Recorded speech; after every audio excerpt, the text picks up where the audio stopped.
Have you ever wondered how an entire world could collapse almost overnight?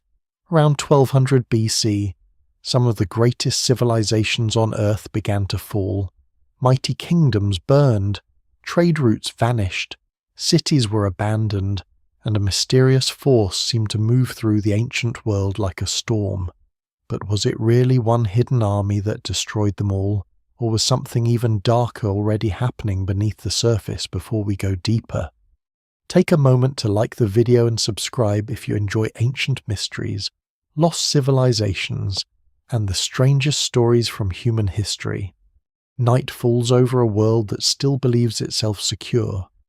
In the halls of kings, oil lamps burn against painted walls, bronze gleams in storerooms, scribes press reeds into clay, and ships ride at anchor beneath harbours crowded with cargo from 3 continents, tin from distant mountains, copper from Cyprus, ivory from farther south, dyed cloth, perfumed oil, grain, wine, horses, weapons, timber, fine pottery, and carefully measured promises move from palace to palace across a web of obligations so dense and so old that it begins to feel permanent.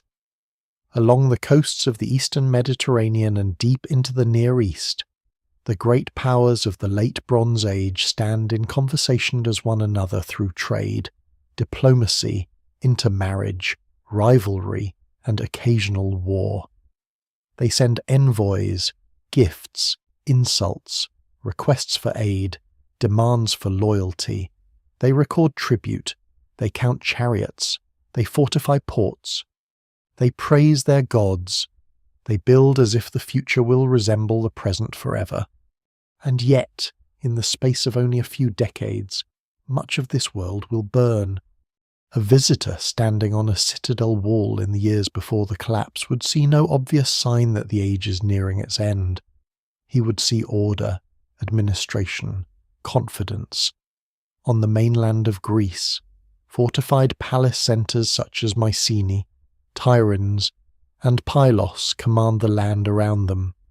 In Anatolia, the Hittite Empire ruled from Hattusa, one of the great capitals of the age, a city of walls, gates, archives, and royal ceremony. To the south, wealthy cities line the Levantine coast. Linking inland kingdoms with the sea, Cyprus sends out copper, the metal that helps hold the whole age together. In Egypt, Pharaoh still rules one of the richest and most powerful states on earth, secure behind tradition, military force, and the old confidence of a civilization that has already endured for millennia. Farther east, the Kassites in Babylon and the Assyrians in Mesopotamia maneuver within their own long political landscapes. Everywhere there are courts, garrisons, temples, taxes, scribes, shipments, and records. Everywhere there is hierarchy. Everywhere there is dependence on systems large enough that no one alive can fully see all of them at once. That is part of what makes the collapse so haunting. It is not simply that cities are destroyed. Cities had always been destroyed. Kingdoms rise, kingdoms fall, dynasties fail, enemies invade. What makes this moment feel different is the scale, the simultaneity, and the strange sense that an entire international order begins to fail together. Not every place is ruined in the same year. Not every destruction is caused by the same enemy. Some cities are burned, others abandoned, others weakened and transformed. Some kingdoms vanish almost completely, others survive but diminished, wounded, changed beyond recognition. The evidence remains incomplete, and scholars still debate the sequence, the causes, and even the meaning of the collapse itself. But across the old centres of power, something profound gives way. Archives stop, trade contracts, palaces fall silent, writing disappears from some regions for centuries, Whole political worlds shrink or vanish. When later generations look back, if they can look back at all, they do so across gaps. Before we go deeper, take a moment to like the video and subscribe if this is the kind of history and mystery you enjoy, because this mystery begins not in darkness, but in brightness.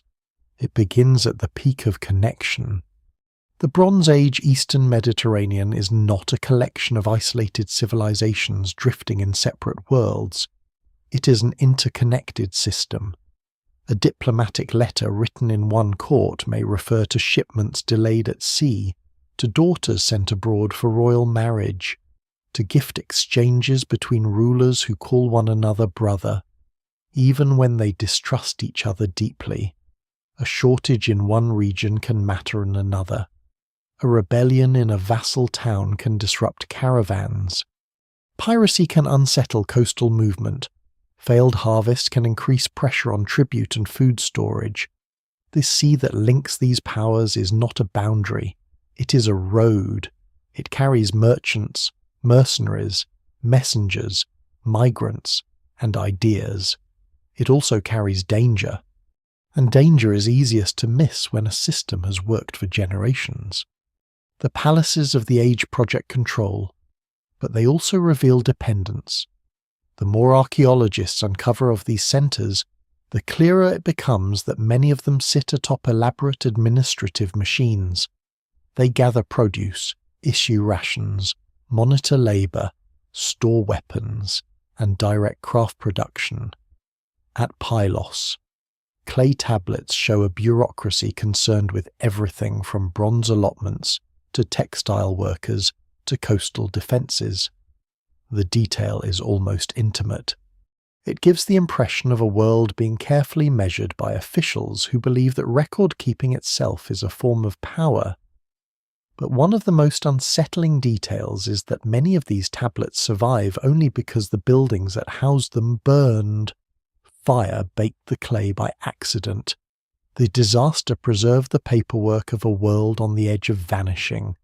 Without destruction, much of the evidence would have dissolved back into dust. That small irony hangs over the entire mystery. The collapse is terrible, but it is also what makes parts of itself visible. In the archives and ruins of this age, there are moments where the old order seems almost eerily aware of its own vulnerability. Letters from the final decades carry hints of anxiety requests for grain, complaints of instability, urgent appeals, references to enemies on the move. A ruler who once speaks the polished language of international diplomacy may suddenly sound exposed, even desperate. What survives in the record suggests a world becoming less certain of itself, though not yet aware of how total the coming rupture will be. It is like hearing the first creak in the beams of a house too large to evacuate. And still, daily life continues. Priests maintain temple routines. Artisans hammer bronze into tools and blades. Farmers sow grain in the expectation of harvest. Sailors watch the weather and calculate distance by shorelines and stars. Children grow up inside walls their grandparents believed would stand forever. In coastal towns, traders unload goods from hulls built for short voyages and longer risks. In great halls, nobles feast from decorated vessels and wear imported luxuries that quietly testify to the reach of the wider system. Even the most powerful king relies on people he never sees: miners, smelters, herders, shipwrights, rowers, scribes, harvesters, caravan guards, and local rulers in distant towns who obey just enough to keep goods moving. Civilization at this scale is not only stone and armies, it is trust stretched across distance. And that trust is fragile. Bronze itself carries the secret weakness of the age. The word sounds simple, almost primitive to modern ears, but bronze is not one thing found ready-made in the ground. It is an alloy, most often copper mixed with tin, and the sources of those metals are not always near one another. Copper may be abundant in places like Cyprus, but tin is rarer and more elusive, travelling across astonishing distances through routes that are still not fully understood. This means that one of the essential materials of the entire age depends on long networks of movement, exchange, and protection. Weapons, armour, tools, fittings, ceremonial objects, and status goods all emerge from a chain that can be interrupted at many points. A storm, a raid, a rebellion, a failed alliance, a blocked harbour, a hungry population, an overambitious king, a broken road, a missing shipment. Any of these can matter. No single explanation fully accounts for what happens around 1200 BC, but the structure of the age itself already contains the possibility of chain reaction. That is the deeper unease in the story. The mystery army, whatever form it eventually takes in the evidence, may not be arriving at the gates of a healthy world. It may be striking a system already under strain, one held together by wealth, fear, diplomacy, and increasingly delicate logistics. A civilization can look magnificent right up to the moment it stops being resilient. And resilience is harder to see than power. The kings of this age know how to display strength. They build walls thick enough to impress enemies and reassure subjects. They commission reliefs, inscriptions, and monuments that celebrate victory and divine favour. They marry into other royal houses, exchange gifts of astonishing value, and maintain the rituals of prestige. Yet grandeur can conceal brittleness. A palace economy that concentrates wealth and authority may operate efficiently in good years, but it can also become dangerously rigid. When pressure comes, there may be little flexibility beneath the ceremonial surface. Grain reserves can thin, peripheral territories can defect, mercenaries can become liabilities, local resentment can harden into revolt. Trade can falter not because the world has ended, but because too many pieces must keep functioning at once. The more connected the world becomes, the more ways it can fail together. This is one reason the collapse of the Late Bronze Age still feels so modern in its emotional logic. Scholars argue over causes, dates, regional patterns, and terminology, and rightly so. The evidence is uneven. Some traditional narratives oversimplify what was actually a messy and regionally varied transformation. The phrase collapse itself can hide as much as it reveals. There are places where life continues, places where new societies emerge, places where the old order lingers in altered form, but the broad outline remains disturbing. In an age of powerful states and intense interdependence, shocks begin to accumulate, then cities burn, then archives stop, then roads and sea lanes no longer bind the old world in the same way, then memory thins. It is tempting to imagine a single terrible cause, one enemy, one invasion, one catastrophe sweeping through everything like a blade. That is part of the appeal of the mystery army at the centre of this story. It offers a human face to destruction, a force that can be named, pictured, and feared. Egyptian records, as we'll see, preserve some of the most dramatic images: ships, warriors, displaced peoples, battles along the coast, foreign confederations pressing into the old order. These clues are real, but they do not solve the mystery by themselves. The urge to gather all ruin under one banner is understandable. History is easier to hold when it has a clear villain, but the landscape of 1200 BC resists that comfort. What we're looking at is not merely a war, it is the failure of an age. Somewhere in the decades around 1200 BC, a merchant watches routes become less reliable. Somewhere a palace official counts supplies and realizes the numbers no longer settle his nerves. Somewhere a coastal town hears news of raids farther downshore. Somewhere a king receives a letter asking for help that may not come. Somewhere people flee before fire reaches the walls. Somewhere else, perhaps only a few years earlier, musicians play in a hall bright with painted plaster and polished vessels.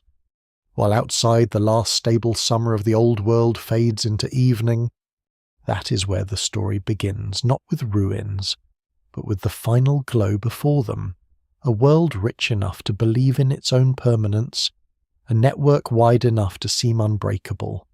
Great civilizations at full brightness, standing so close to the edge that they do not yet know they are already leaning over it.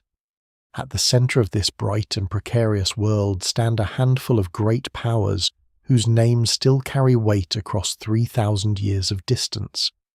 They are not equal in strength, not identical in structure, and not always aware that later history will gather them into the same tragic frame. Yet for a time they share the same political weather. They compete, bargain, threaten, marry, boast, and endure one another in a diplomatic system held together by prestige and necessity. To understand why the collapse around 1200 BC feels so catastrophic, it is necessary to see what exists just before the fall, not scattered tribes on the margins of memory, but established kingdoms with archives, roads, armies, taxes, storerooms, court rituals, and a strong sense of their own permanence. In mainland Greece, the Mycenaean palaces rise behind heavy walls and commanding heights. Mycenae itself, Tiryns, Pylos, Thebes, and other centres do not form a single unified empire, but they belong to a shared world of warrior elites, administrative households, and palace-based control. Their architecture is designed to impress. Their fortifications are immense enough that later Greeks imagine only Cyclops could have moved such stone. Their rulers command labour, organise production, and maintain networks that reach across the Aegean and beyond. Clay tablets written in Linear B reveal a society more bureaucratic than the old heroic legends would suggest. The image of Bronze Age Greece as a realm of purely individual warrior glory begins to fade when set beside these records. Behind the feasts and weapons lies accounting. Behind the spectacle lies management. Herds are counted. Bronze is tracked. Labour is assigned. Offerings are registered. And coastlines are watched. What survives in the records suggests rulers deeply concerned not only with prestige but with control. That detail matters, because the Mycenaean world will later be remembered through poetry shaped by memory, myth, and centuries of retelling. The archaeology shows something harder and stranger, a landscape of fortified administrative centres tied to economic systems that do not depend on legend to function. These palaces are not timeless warrior castles.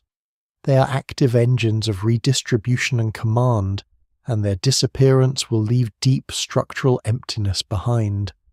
Across the Aegean and into Anatolia stands one of the true superpowers of the age, the Hittite Empire, from its capital at Hattusa in central Anatolia. The Hittite state governs an expansive and often difficult realm through treaties, military force, provincial administration, and negotiation with local rulers. Hattusa itself is a reminder that power in the Bronze Age does not always align with later expectations. It is not a Mediterranean port city glittering on the coast, but an inland capital of walls, temples, storerooms, archives, and royal compounds, connected to a larger imperial network that stretches towards Syria and intersects with the ambitions of Egypt, Assyria, and the western Anatolian states. The Hittites are formidable diplomats as much as warriors. Their archives preserve treaties of remarkable sophistication, including carefully structured obligations between king and vassal. They understand that empire is not held together by conquest alone. It depends on paperwork, hostages, loyalty, grain, roads, and fear distributed at the correct pressure. Yet the Hittite state also lives with constant tension. Its outer territories are not always secure. Western Anatolia remains politically complex and difficult to dominate fully. Northern frontiers face recurring threats. Southern regions matter enormously because they connect the empire to Syria, trade, and military movement. A great empire can appear massive on a map while still feeling unstable from within. Scholars still debate the exact sequence of its final crisis, but few doubt the shock of its disappearance. An empire that had negotiated with Egypt as an equal does not simply lose a battle. It fragments, starves, fails, and vanishes from the political order with startling completeness. To the south, Egypt endures as the most ancient and self-assured of the major states in this drama.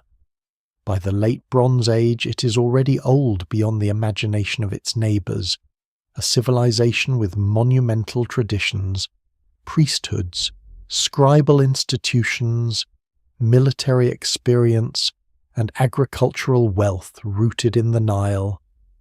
Under the New Kingdom pharaohs, Egypt projects force deep into the Levant and sustains influence through garrisons, diplomacy, tribute, and campaign. It possesses resources on a scale most states cannot match. Gold from Nubia, grain from the Nile Valley, chariot forces, temples dense with wealth and ideology, and a royal image that insists on universal order all contribute to an aura of exceptional resilience. Compared to smaller kingdoms, Egypt seems immovable, and yet even Egypt is not untouched by the instability of the age. Its imperial reach into Canaan requires continuous management. Foreign policy depends on supply, alliances, military readiness, and the ability to respond to shifting threats across distance. Egyptian inscriptions, for all their grand certainty, sometimes preserve moments of strain beneath the triumph. This is one of the surprising features of the period. Even the strongest surviving power is forced into reactive posture. Egypt will outlast many of its contemporaries, but survival is not the same as immunity. It emerges from the age altered, its old international environment broken around it. Between these giants lie the wealthy cities and kingdoms of the Levant and northern Syria, regions so strategically placed that they become both enriched and endangered by geography. Ugarit is one of the clearest examples. Positioned on the Syrian coast, linked to inland routes and maritime trade, Ugarit thrives through connection. Its archives reveal a cosmopolitan world alive with correspondence, commerce, administration, and multilingual exchange. Goods pass through, alliances are maintained. Kings write letters, and the city benefits from living at a crossroads of empires. Yet crossroads are dangerous in times of upheaval. A city built on circulation can be devastated when circulation turns hostile or stops entirely. The destruction of Ugarit has become one of the most haunting episodes of the wider collapse, because the surviving texts give a sense of crisis unfolding almost in real time. There is a chilling nearness to the end there, as if the documents stop with the noise still outside.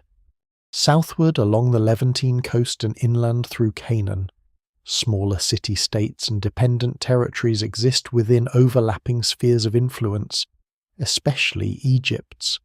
Some are prosperous ports, others fortified towns, others nodes in inland exchange.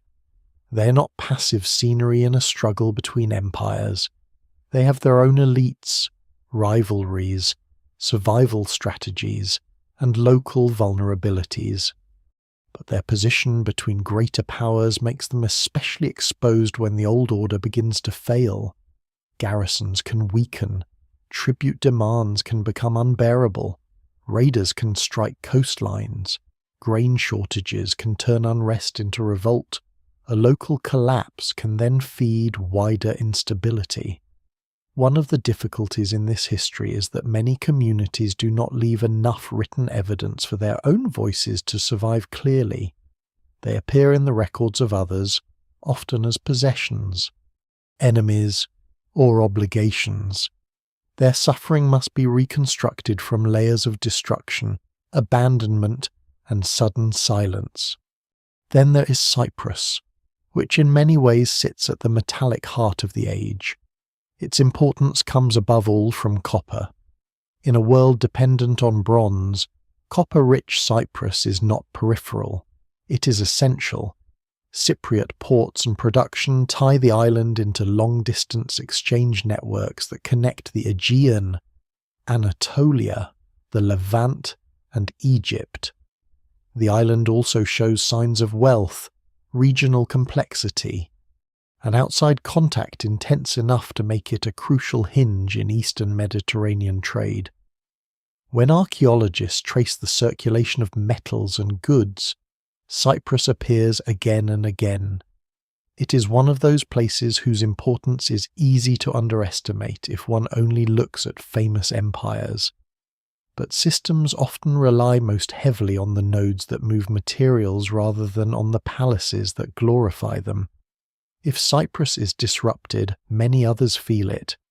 Farther east, Mesopotamia does not vanish from the story, though its role in the classic image of the 1200 BC collapse is sometimes less dramatic in popular retellings. Babylon under Kassite rule, Assyria rising in strength, and Elam beyond all occupy political landscapes with their own long histories and struggles. Assyria in particular will eventually benefit from the changed world that follows, though not immediately and not without difficulty.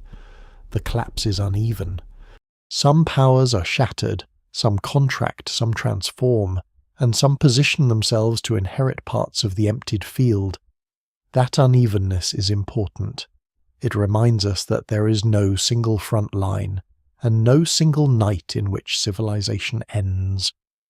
The old order breaks in different rhythms depending on place.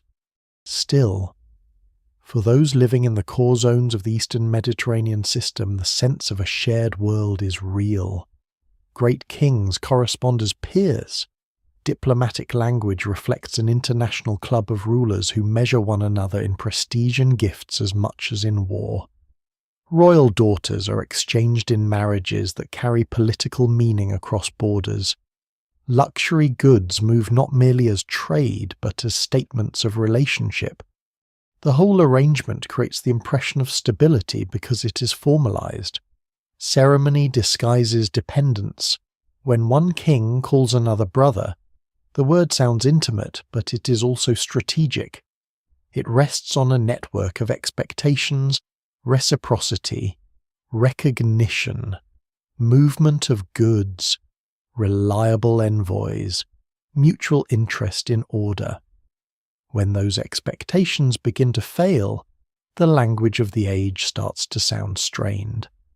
There is another reason the fall of these civilizations shocks the imagination.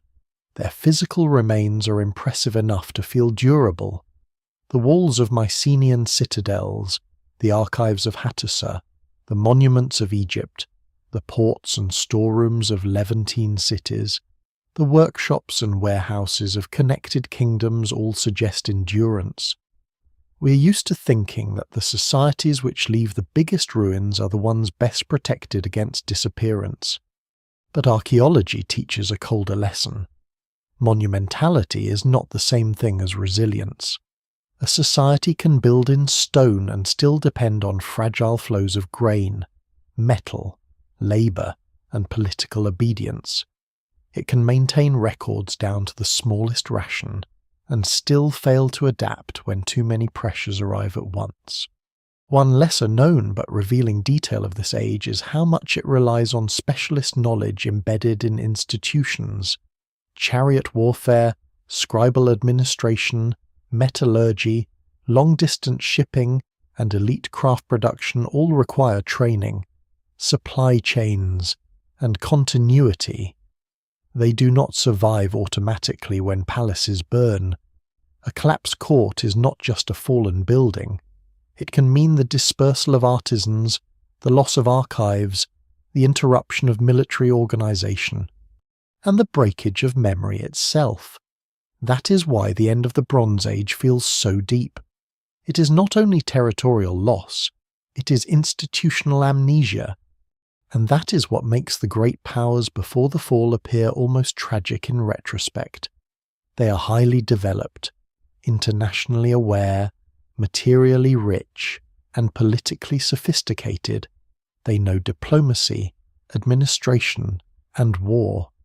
They are not primitive worlds waiting for history to begin. They are already old states navigating complexity. The evidence remains incomplete, but enough survives to show that what collapses around 1200 BC is a genuine civilizational order, one built by centuries of accumulation.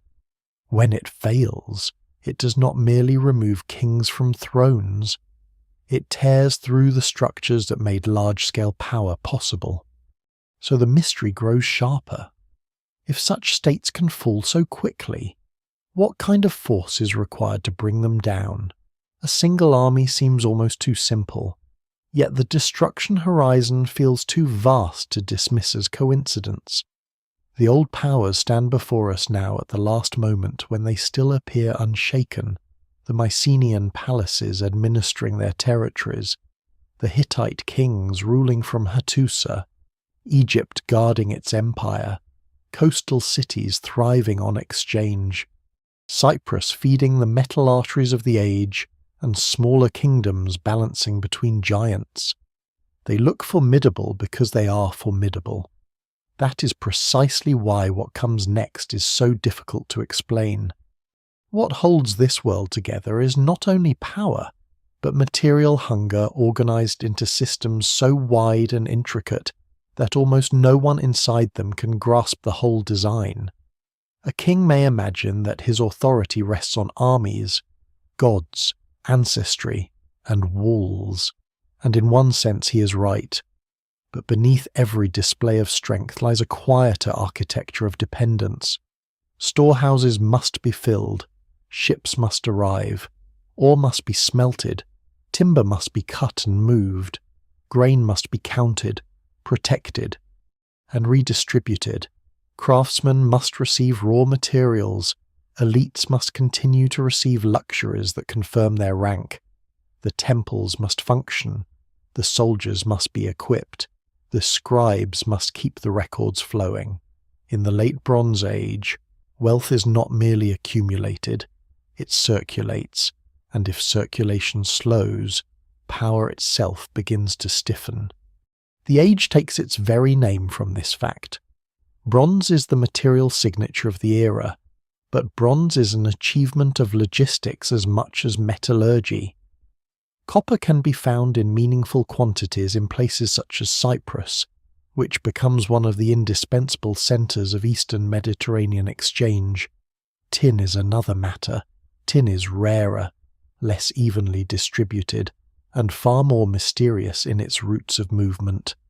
Scholars still debate the precise paths by which enough tin reached the Eastern Mediterranean to sustain bronze production on such a scale. But what survives in the archaeological and textual record makes one thing clear. This metal often travels far. It crosses mountains, passes through intermediary hands, and depends on a chain of agreements, protection, and movement that is vulnerable at every stage. A spearhead or sword in a palace armory may embody a long-distance web of trust stretching across regions whose names the final user never hears. That hidden distance matters because bronze is everywhere in the structure of elite civilization. It arms warriors, equips guards, reinforces status, and supports agricultural and craft tools essential to daily productivity. The palace stores bronze not only because bronze is useful, but because access to it is political. Control of metal means control of labor and violence. To allot bronze is to decide which institutions keep functioning. A disruption in supply therefore ripples outward. It is not simply a shortage of objects. It is a threat to administration, military readiness, and prestige.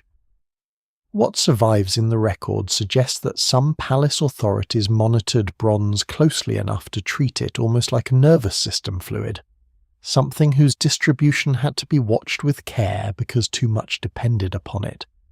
And bronze is only one strand of the system. Grain is just as important, perhaps more so. Civilizations do not collapse because luxury goods disappear alone. They weaken when food security falters, when harvests fail, when transport is interrupted, when taxation grows too heavy for stressed populations, or when rulers can no longer redistribute enough to preserve legitimacy. In the great states of the Eastern Mediterranean and Near East, grain is not just food, it is salary, strategy, diplomacy, and survival. Palace centers and imperial governments collect it, store it, move it, and issue it as rations. Grain pays workers. Grain sustains garrisons. Grain supports cities that cannot feed themselves fully from their immediate surroundings. Grain can also become an emergency instrument in times of shortage, sent from one ruler to another as aid or demanded as a sign of submission. A bad sequence of harvests can therefore become a political crisis with astonishing speed. Ships carry much of this burden. The sea lanes of the Eastern Mediterranean are the arteries of the age, and for a long time they seem reliable enough to encourage dependence. Coastal sailing links ports in Greece, Anatolia, Cyprus, the Levant, and Egypt. Cargoes move in bulk that overland systems would struggle to match. Timber, metal, pottery, textiles, oil, wine, grain, glass, ivory, and finished prestige goods all travel by water where possible. Merchants, envoys, mercenaries, craftsmen, and migrants travel with them. The sea is cheaper than long overland haulage for many forms of exchange, but it is also exposed. Storms can wreck fleets, raiders can strike shipping, harbours can become unsafe. Naval disruption does not need to be total to be serious. A slight increase in risk can be enough to make transport slower, costlier, and less predictable. Once predictability goes, systems designed around steady flow begin to fray. One of the most revealing windows into this interconnected economy comes from shipwrecks. The most famous, such as the Uluburun wreck off the coast of Anatolia, belong slightly earlier than the terminal collapse, but they reveal with extraordinary vividness the kind of world that exists before the breakdown. On one vessel appear copper ingots, tin, glass, ivory, exotic raw materials, luxury goods, and objects from multiple cultural spheres all sharing the same hull. It is a floating inventory of interdependence. It shows not a local barter economy but a connected, high-value exchange world in which raw materials and elite goods circulate together across political boundaries. One lesser-known but striking detail is how standardized some of these cargo forms appear. Oxide ingots of copper, for example, are shaped for transport, stacking, and recognizable handling. This is not improvised commerce. It is organized movement at scale. The more luxurious the world becomes, the more fragile it may also become. Elite exchange is not superficial decoration layered over a solid base. It helps maintain diplomatic relationships and social hierarchy.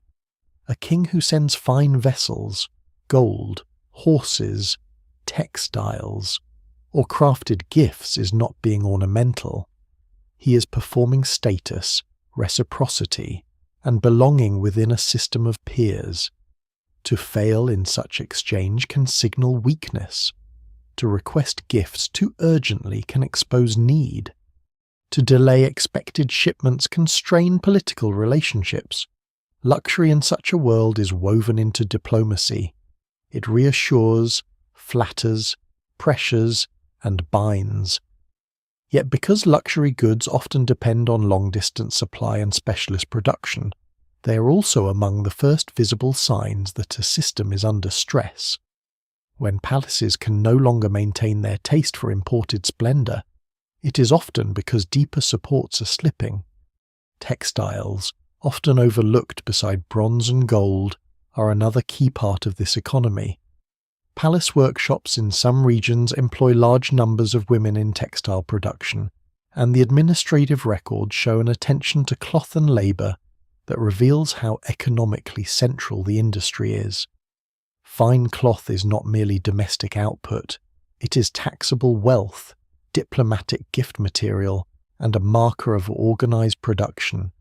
The same is true of perfumed oils, pottery, carved ivory, furniture fittings, and chariot equipment. Civilization at this level is built from an immense accumulation of specialized tasks.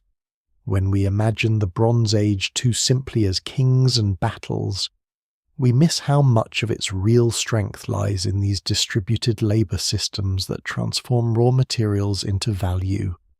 That value, however, depends heavily on palace institutions and elite households that can coordinate it. Many major late Bronze Age societies are not market systems in the modern sense. They rely heavily on redistribution. Goods move into central storerooms through tax, tribute, labour obligations, and controlled collection, then outward again through rationing, gifting, craft allotment, military supply, and political favour. This can be highly effective in stable conditions. It allows rulers to direct resources strategically. It makes elite projects possible. It supports large institutions. But it also creates a dangerous concentration of responsibility. If the palace falls, the network can fall with it. If administration is interrupted, goods do not necessarily reroute themselves smoothly through private alternatives. If scribes disappear, if roads become unsafe, if storehouses burn, if local officials defect, the system can stop behaving like a flexible web and begin behaving like a broken machine. This is why dependence becomes the true mood of the age, not weakness in the obvious sense, because these civilizations are powerful, dependence in the structural sense, because their power requires so many parts to remain synchronized. Copper from one region, tin from another, timber from another, grain from inland fields, labour from villages, tribute from subordinates, safe passage across sea lanes, political calm in port cities, loyal governors, functioning scribal offices, and weather that does not sabotage the harvest too often. Remove one input and the system strains. Remove several and the strain becomes systemic. The evidence remains incomplete. But it increasingly suggests that by the late 13th and early 12th centuries BC, some of these synchronized mechanisms are already under pressure. There is a revealing tension here between abundance and insecurity. The world just before collapse appears wealthy enough to generate extraordinary artifacts, fortified capitals, monumental architecture, and international diplomacy of real sophistication. Yet such wealth may itself be evidence of high operating complexity rather than of durability. Modern observers often assume that richer systems are more resilient. Sometimes they are. Sometimes they are simply more layered, and therefore more exposed to cascading failure. In a simpler local economy, a broken trade route is painful. In an economy built on specialized interregional exchange, the same disruption can undermine metallurgy, warfare, ritual display, taxation, craft production, and royal credibility at once. Even geography contributes to the dependence. The Eastern Mediterranean is a zone of opportunity precisely because it allows movement between regions of differing resources. No single kingdom controls everything it needs. Timber may be abundant in one place, metals in another, grain surplus in another, horses elsewhere, access to trade routes elsewhere. This diversity encourages exchange and empire, but it also ensures vulnerability. Great powers seek to dominate routes and vassals partly because self-sufficiency is an illusion. Their strength rests on managing incompleteness. A palace shines because it has successfully gathered distance into one place, and distance is difficult to defend forever. This helps explain why the collapse, when it comes, is so much more than a sequence of local defeats. The system has grown rich through connection, but connection means exposure. If raiders disrupt coastlines, if rival states become less reliable partners, if harvests decline, if displaced people move in search of security, if internal revolts sever links between centre and countryside, then the very interdependence that once made the age flourish begins to amplify danger. Scholars still debate how much weight to give each of these pressures, but no serious explanation can ignore the basic economic architecture. This is a world in which bronze weapons may depend on distant tin, in which palace authority may depend on expected grain deliveries, in which coastal cities may thrive only so long as ships keep arriving, and in which diplomatic friendship may conceal urgent material need. That is why the old order is more brittle than it looks, not because it is weak in every place, and not because its rulers are foolish, but because it has achieved a level of integration that invites chain reaction. Prosperity has taught kingdoms to trust systems wider than themselves. Palaces administer what they can see, but much of what sustains them lies beyond the horizon, in mines, forests, fields, workshops, and harbours controlled by others. The age glitters because those distances are still being bridged.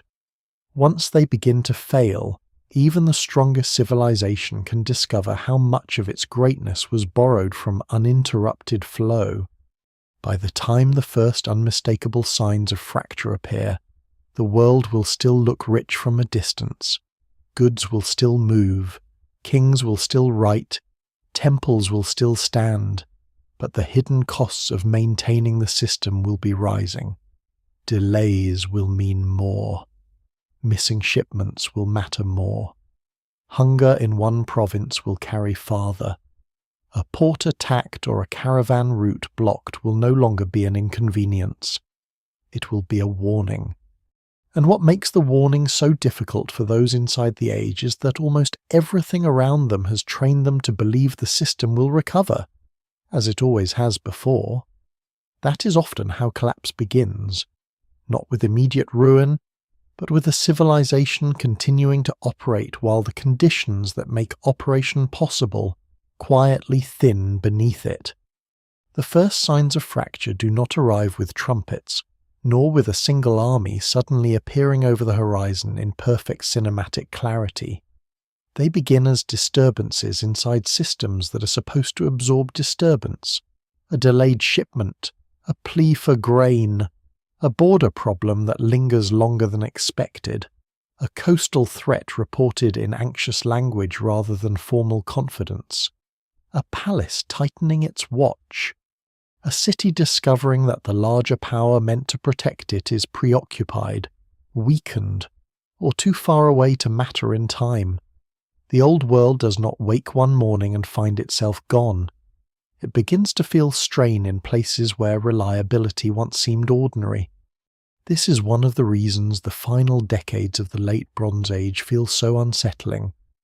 The evidence that survives is fragmentary, but it contains flashes of unease vivid enough to suggest that many people at the top of the system sensed trouble before they understood its scale. Some of the most haunting clues come from letters. A diplomatic archive is usually a place of formula, posture, and managed tone. Kings call one another brother, complain with ceremony, request with tact, threaten without sounding openly afraid. But late in the age, the polished language sometimes cracks just enough to let anxiety show through. What survives in the record suggests rulers coping with shortages, instability, and fast-moving dangers that no longer fit the rhythms of normal statecraft. Ugarit offers some of the sharpest glimpses of this atmosphere. The city is wealthy, connected, literate, and plugged into the larger diplomatic and trading system of the age. It is not a remote outpost waiting helplessly for history.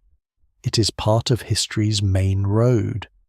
And yet in the texts associated with its final period there are signs of acute distress, appeals for assistance, references to enemy ships, military resources absent at the wrong moment, vulnerability expressed in terms so immediate that they still feel close after more than 3,000 years. Scholars remain cautious about exact sequencing, and the evidence remains incomplete. But the broad impression is difficult to escape. Ugarit does not fall from a position of calm. It falls while trying and failing to manage converging emergencies. One lesser known but especially disturbing detail from the correspondence around the city's end is how exposed it sounds despite belonging to a wider political order. In a stable age, membership in that order should mean access to protection, reinforcement, and predictable hierarchy. In crisis, the very scale of the system becomes a problem.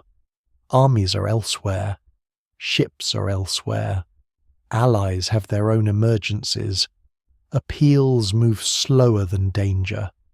A city can remain fully legible within imperial diplomacy and still find that no one can save it. There is a modern chill in that realization. Bureaucratic inclusion is not the same as security. Elsewhere too, the warning signs multiply. In the Mycenaean world, some of the final palace records hint at defensive concern. At Pylos, for example, Linear B tablets appear to reflect preparations related to coastal watchfulness and military readiness. The exact interpretation of every tablet is debated, as it should be, but taken together they suggest an administration paying close attention to danger from the sea and to the mobilization of personnel under pressure. That matters because it means at least some palace centers are not destroyed in total surprise. They are alert enough to react, yet reacting is not the same as surviving. A bureaucracy can recognize a threat and still be unable to withstand it. There is something almost tragic in those final administrative gestures. Officials continue to count, assign, monitor, and record as the world around them grows less predictable. It is the instinct of a palace state to answer danger with organization. Men are listed, materials are tracked, responsibilities are fixed, orders move outward. But if the crisis is bigger than the structure's ability to respond, then the records become not evidence of control, but evidence of the last effort to preserve the appearance of control. Fire then hardens the tablets and leaves behind the ghost of administration at the moment of failure. In Anatolia, the Hittite world also begins to show signs of severe strain before its disappearance becomes final. Grain shortages may have played a role. External threats mounted on multiple fronts. Internal political difficulties did not vanish simply because the empire was large. No single surviving letter explains the whole collapse of Hattusa, and scholars still debate the balance between invasion, famine, political fragmentation, and regional loss of control. But the idea of a mighty empire simply toppled in one clean blow fits the evidence poorly. Empires usually weaken through accumulation before they shatter. They stretch, they redirect resources, they lose peripheral reliability, they suffer shortages that make military response harder. They become more reactive and less authoritative. By the time the center falls, Much has already been going wrong for longer than its monuments admit. The same pattern may be visible in trade. Archaeology does not preserve panic directly, but it preserves absence, interruption, and changed behavior. Established exchange systems begin to look less steady. Imported goods decline in some areas. Destruction layers appear in key nodes. Rebuilding is sometimes partial, delayed, or absent. Material culture shifts in ways that hint at shrinking horizons or changing priorities. There is no single year when every route fails, but the confidence that routes will continue to function seems to erode. A world built on movement starts to behave as if movement can no longer be assumed. It is important here not to force the evidence into a single dramatic script. Some older accounts of the Bronze Age collapse leaned too heavily on the image of wave after wave of invaders sweeping everything aside at once. That picture is too neat. Regional chronologies differ. Some places decline before others burn. Some centers survive destruction episodes only to weaken later. Some communities adapt, relocate, or transform rather than vanish outright. Scholars still debate the exact timing of key events, and no single explanation fully accounts for the pattern across the entire Eastern Mediterranean. But uncertainty does not mean the warning signs are imaginary. It means the crisis is more complex than a legend, and complexity often announces itself through contradiction. A kingdom can still exchange gifts while losing control of its countryside. A city can remain wealthy while becoming militarily exposed. A palace can strengthen walls while its supply system deteriorates. A ruler can speak in the language of royal equality while privately begging for grain. One region may be burning while another still feasts. This is how large systems fail in history. They do not move in perfect unison. They stagger, compensate, deny, improvise, and overextend. To later observers, that can make the collapse look sudden because the final visible break comes after a long period of hidden adjustment. There are also hints that social pressure beneath the elite surface is becoming harder to manage. Palace states depend heavily on extraction, labour, produce, military service, and loyalty flow upward from communities that may not benefit equally from the wealth concentrated at the top. In stable years, the system can be bearable or even productive. In hard years, it can become punishing. If drought reduces harvests, if tribute demands remain high, if insecurity spreads along roads and coasts, then local resentment may deepen. The evidence for large-scale rebellion is uneven and often indirect, but it would be surprising if internal unrest played no role anywhere in such a broad crisis. A palace under external threat and internal strain is already fighting on two fronts, even before the city gates are tested. Another troubling sign appears in the simple fact that some final communications sound rushed. Messages that ask for support imply that support is no longer automatic. Warnings about enemy movement imply intelligence arriving under pressure. References to ships, raiders, or absent troops suggest that the normal distribution of force has been disrupted. There is an especially bleak quality to records that preserve the awareness of danger, but not the rescue. They remind us that literate states do not become more invulnerable by describing their problems. Sometimes they merely leave better evidence of being overwhelmed. Meanwhile, ordinary life continues long enough to make the fracture even harder to detect from inside. Farmers still work fields, potters still fire vessels, porters still unload cargo where cargo still arrives. Priests maintain rites. Children are born into houses whose owners still assume tomorrow will resemble yesterday. The first stage of civilizational crisis is often lived as inconvenience, rumor, or localized fear rather than as apocalypse. A merchant may complain that the voyage is riskier this season. A local official may notice supplies running tighter than usual. A coastal family may hear that some town farther away has been attacked. None of this yet proves that an age is ending.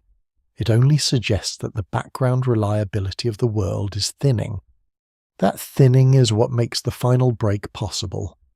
Because once a system has lost enough redundancy, once enough shipments are delayed, enough harvests reduced, enough local conflicts intensified, enough trust eroded between centre and periphery, then shocks no longer stay local. A raid is no longer a raid. It becomes a trigger. A failed harvest is no longer hardship. It becomes migration, unrest, political weakness. A city's destruction is no longer tragic but contained. It becomes a warning to every port that depends on the same waters. The mystery army, when it enters the story more clearly, will matter enormously. But by the time the old powers begin to speak in tones of alarm, it is already becoming harder to believe that brute force alone is creating the disaster. The world being attacked is also a world becoming less able to defend its own coherence. So the first signs of fracture are not dramatic because they are small. They are dramatic because they appear in a civilization built to prevent exactly this kind of uncertainty. Great kings still exchange letters, palaces still issue commands, ships still cross the sea, temples still stand. Yet beneath the polished surface, the pressure is growing. The old order is beginning to discover that its greatest strength, its dense interdependence, has also made it vulnerable to a kind of failure that does not arrive from one direction alone. It comes from outside and inside, from sea and land, from scarcity and violence, from delayed aid and weakened confidence. By the time cities begin to burn in earnest, the crisis will already have a history. Then the fires come. Not everywhere at once, not with the clean symmetry that later storytelling prefers, but across enough of the old world that the pattern becomes impossible to ignore. A city that had traded for generations is suddenly a layer of ash. A palace that once counted bronze, grain, and labour falls into ruin and is never rebuilt in the same way. A harbour goes quiet. A capital disappears from effective power. In some places there are signs of hurried destruction. In others, abandonment. In others, violent burning followed by silence so complete that later occupation barely remembers what stood there before. The late Bronze Age does not end in a single event. It ends in a horizon of damage. This is the stage of the mystery that most seizes the imagination, because destruction leaves dramatic evidence. Burn layers can be excavated, fallen walls can be mapped, arrowheads, smashed vessels, collapsed roofs, and unburied ruins create a directness that letters and supply shortages do not. Fire has an archaeological clarity. It announces that something happened here which ordinary decline cannot easily explain away. And across parts of the eastern Mediterranean and Near East, around the decades surrounding 1200 BC, such evidence appears again and again. The map begins to darken. In mainland Greece, many of the major Mycenaean palace centres suffer destruction or severe disruption. Pylos is one of the starkest examples. The palace burns, the clay tablets are baked hard by the heat, and the administrative order they record comes to an end. Mycenaean Tiryns also experience destruction and rebuilding in altered forms, while the wider Mycenaean world enters a period of fragmentation from which the old palace system does not recover. It is important not to flatten the chronology too much. Different sites experience crisis at different moments, and some continue in diminished ways. Scholars still debate local sequences and causes, but the broader pattern remains unmistakable. The palace-centered order that had dominated Mycenaean Greece breaks apart. The halls of authority survive in memory and stone, yet the system that animated them fails. There is something peculiarly haunting about the ruins of palace societies because they reveal not only violence, but interruption. Storerooms stop functioning, archives stop growing, official life freezes. It is as if time itself becomes discontinuous.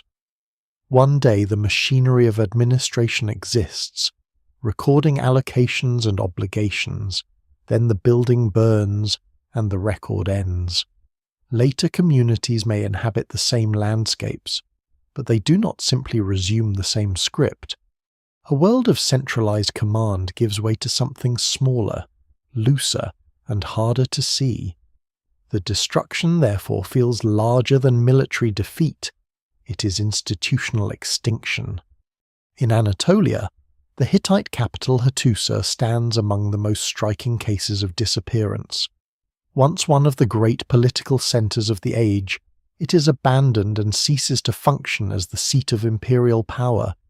The exact circumstances remain debated. There are signs of burning, but the collapse of the Hittite world cannot be reduced to one dramatic sack by one enemy at one moment. The evidence remains incomplete, and scholars still debate the relative role of internal fragmentation, food shortage, external attack, and strategic withdrawal. Yet from the perspective of the wider international system, the result is astonishing. A capital that had anchored one of the era's superpowers falls out of the game. Archives cease. The empire fractures. Its disappearance leaves a hole in the political landscape large enough that later generations scarcely comprehend how central it once was. Along the Syrian and Levantine coast, destruction strikes several important urban centres with equally chilling force. Ugarit is perhaps the most famous because of the combination of archaeology and text. The city burns and is abandoned. For a place so connected, so literate, and so economically alive, the end is brutally final. What makes Ugarit especially unsettling is not merely that it is destroyed, but that its destruction seems to occur amid visible crisis. Its last records do not describe a serene city overtaken by surprise. They suggest strain, exposure, and looming threat. The city falls not in ignorance, but in a condition of increasing alarm. It knows enough to fear. It does not have enough time, strength, or support to survive. Other Levantine sites also show destruction or sharp transition around this broader period, though once again the pattern is regionally complex. Some cities are burned, some contract, some are abandoned and later resettled by different populations or under different conditions. In parts of Canaan, the archaeological record reveals a difficult, broken landscape in which older urban arrangements weaken and new settlement patterns emerge. This does not mean every destruction layer belongs to the same campaign or the same invader. It means the larger fabric of order is coming apart. Local violence, foreign attack, economic collapse, and social reorganization may overlap until it becomes impossible to separate them cleanly. Cyprus too shows evidence of upheaval. Several major sites suffer destruction, and the island's position at the center of copper exchange makes that especially significant. A world already under pressure can endure the loss of a city more easily than the destabilization of a key resource hub. If Cyprus is shaken, the impact moves outward through metal supply, trade confidence, and strategic balance. One lesser known but important detail is that destruction on the island is not simply a peripheral symptom of larger continental events. Cyprus is too central to be peripheral. When its ports and settlements burn, the whole system feels it. Even Egypt, which survives where many others do not, records a world under assault. Its inscriptions present victory. Of course, Egyptian kings do not carve helplessness into temple walls. They show triumph over enemies, divine favour, order restored. Yet the need to fight off major incursions itself belongs to the same atmosphere of crisis. Egypt remains standing, but it stands in a field of smoke. The old network of peers with whom it had long negotiated is breaking. By surviving, Egypt becomes one of the witnesses to a vanished world. Burn layers are dramatic, but silence may be even more revealing. Archaeology often shows not only destruction, but the absence of meaningful recovery. That is one of the strongest signs that this is not ordinary war. In many periods of ancient history, cities are sacked and later rebuilt. Dynasties change, and the broader system continues. Around 1200 BC, however, in several major regions the old scale of recovery does not occur. Palaces are not restored to former power.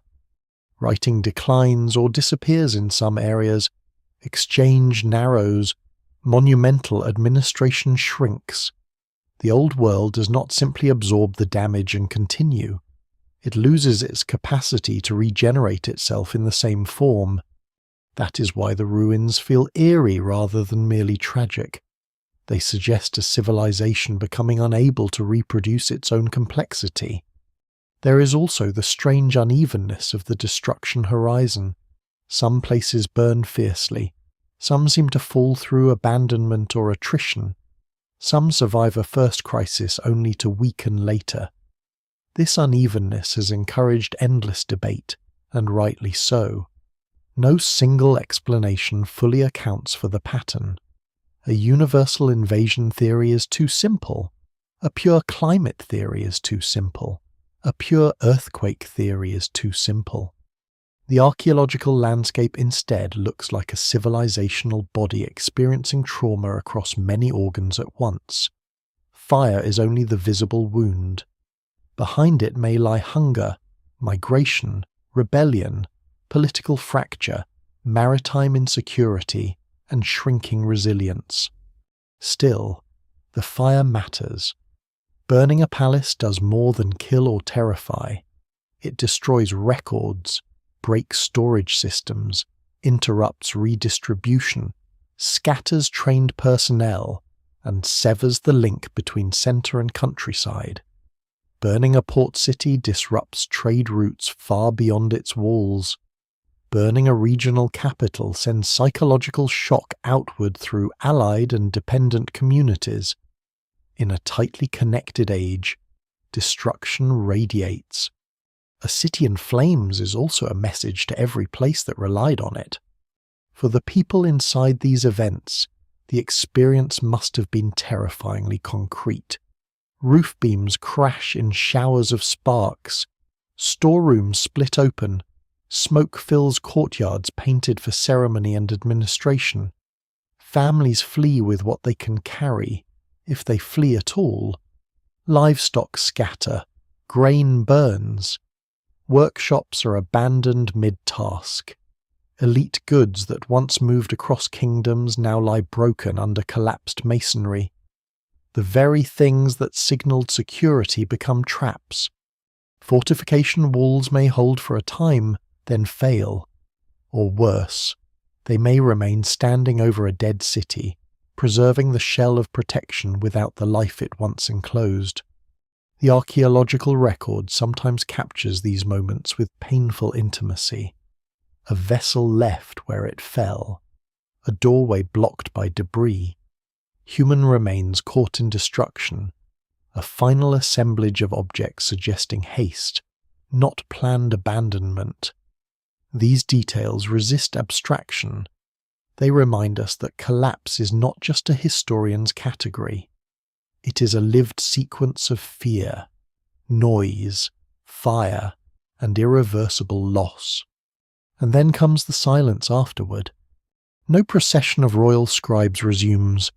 No messenger arrives to reknit the broken network. In many places the next occupation is poorer, smaller, less literate, less connected, or simply absent for a time. The grandeur of the late Bronze Age leaves behind ruins impressive enough to be remembered, but systems too broken to continue. Later peoples inhabit these landscapes with different assumptions and reduced horizons. The old palaces become relics. The old roads matter less. The old diplomatic language disappears with the courts that sustained it. Cities in ashen silence do not merely mark where violence occurred, they mark where continuity failed. This is the moment when the Mystery Army begins to feel plausible, almost irresistible as an explanation. Faced with so much destruction, it is natural to picture a violent external force moving from city to city, leaving flames behind. There is truth somewhere in that image. Some sites clearly suffer attack. Some texts clearly speak of enemies. Some regions do seem to face incursions by sea or land severe enough to overwhelm defences, but the ruins also warn against simplicity. Fire spreads fastest in worlds already drying from within. A city can be burned by invaders, by rebels, by rival states, even by accidental devastation intensified in wartime. The same layer of ash cannot always tell us who lit it. What it can tell us is that by this stage, the old order is no longer merely straining. It is breaking visibly. The signs that once appeared in anxious letters and defensive preparations have become walls blackened by heat and capitals emptied of purpose.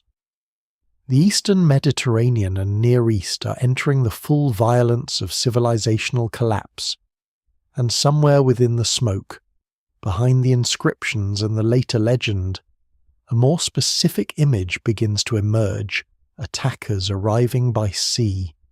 Foreign groups on the move, enemies remembered in Egyptian records as if they were the final face of the disaster. Whether they were the cause, the accelerant, or only one part of a much wider unravelling, they now step closer into view. Egypt remembers the attackers because Egypt survives long enough to carve them into stone. That fact alone has shaped the mystery more than almost any other. Many of the kingdoms caught in the collapse leave only ruins, broken archives, and silence. Egypt leaves monuments. It leaves inscriptions designed to proclaim victory in the face of danger.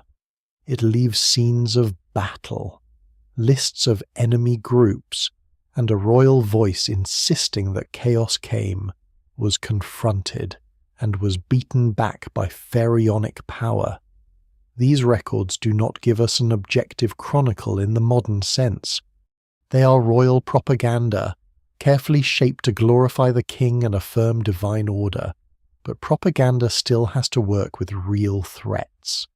The scenes and texts from the reigns of Merneptah and especially Rameses III preserve the most vivid ancient testimony to the enemies later gathered under the loose modern label of the Sea Peoples. By the late 13th and early 12th centuries BC, Egypt is already navigating a harder world. Its reach into the Levant remains significant, but the old diplomatic system around it is becoming unstable. Former great powers weaken or disappear. Coastal insecurity grows. Population movements may be underway. Dependent territories become harder to manage.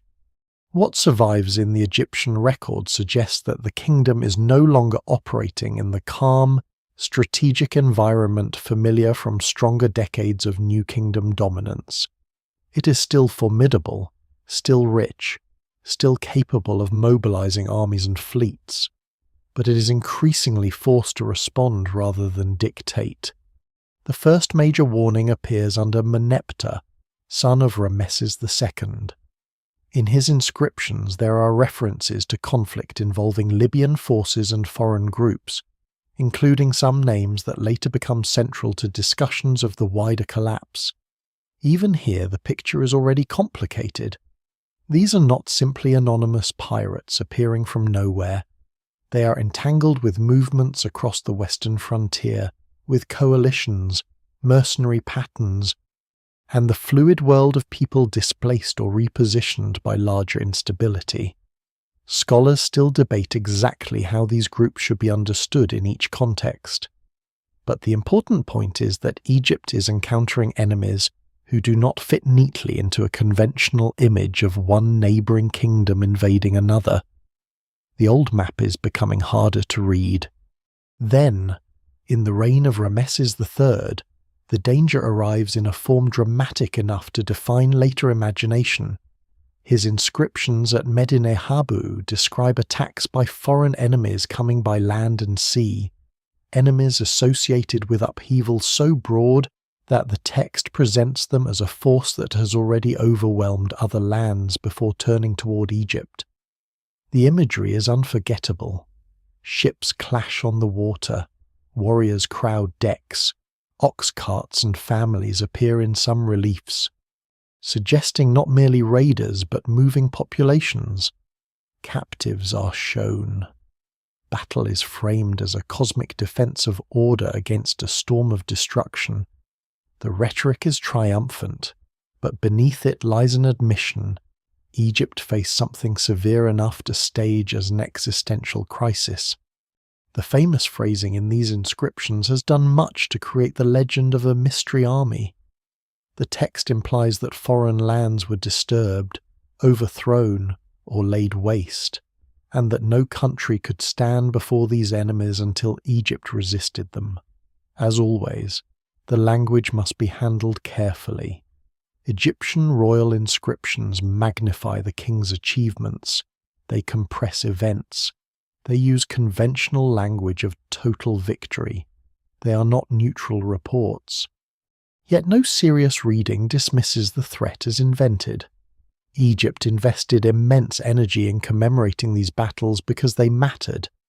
The evidence remains incomplete, but what survives strongly suggests that the kingdom confronted highly mobile enemies capable of coordinated pressure on more than one front.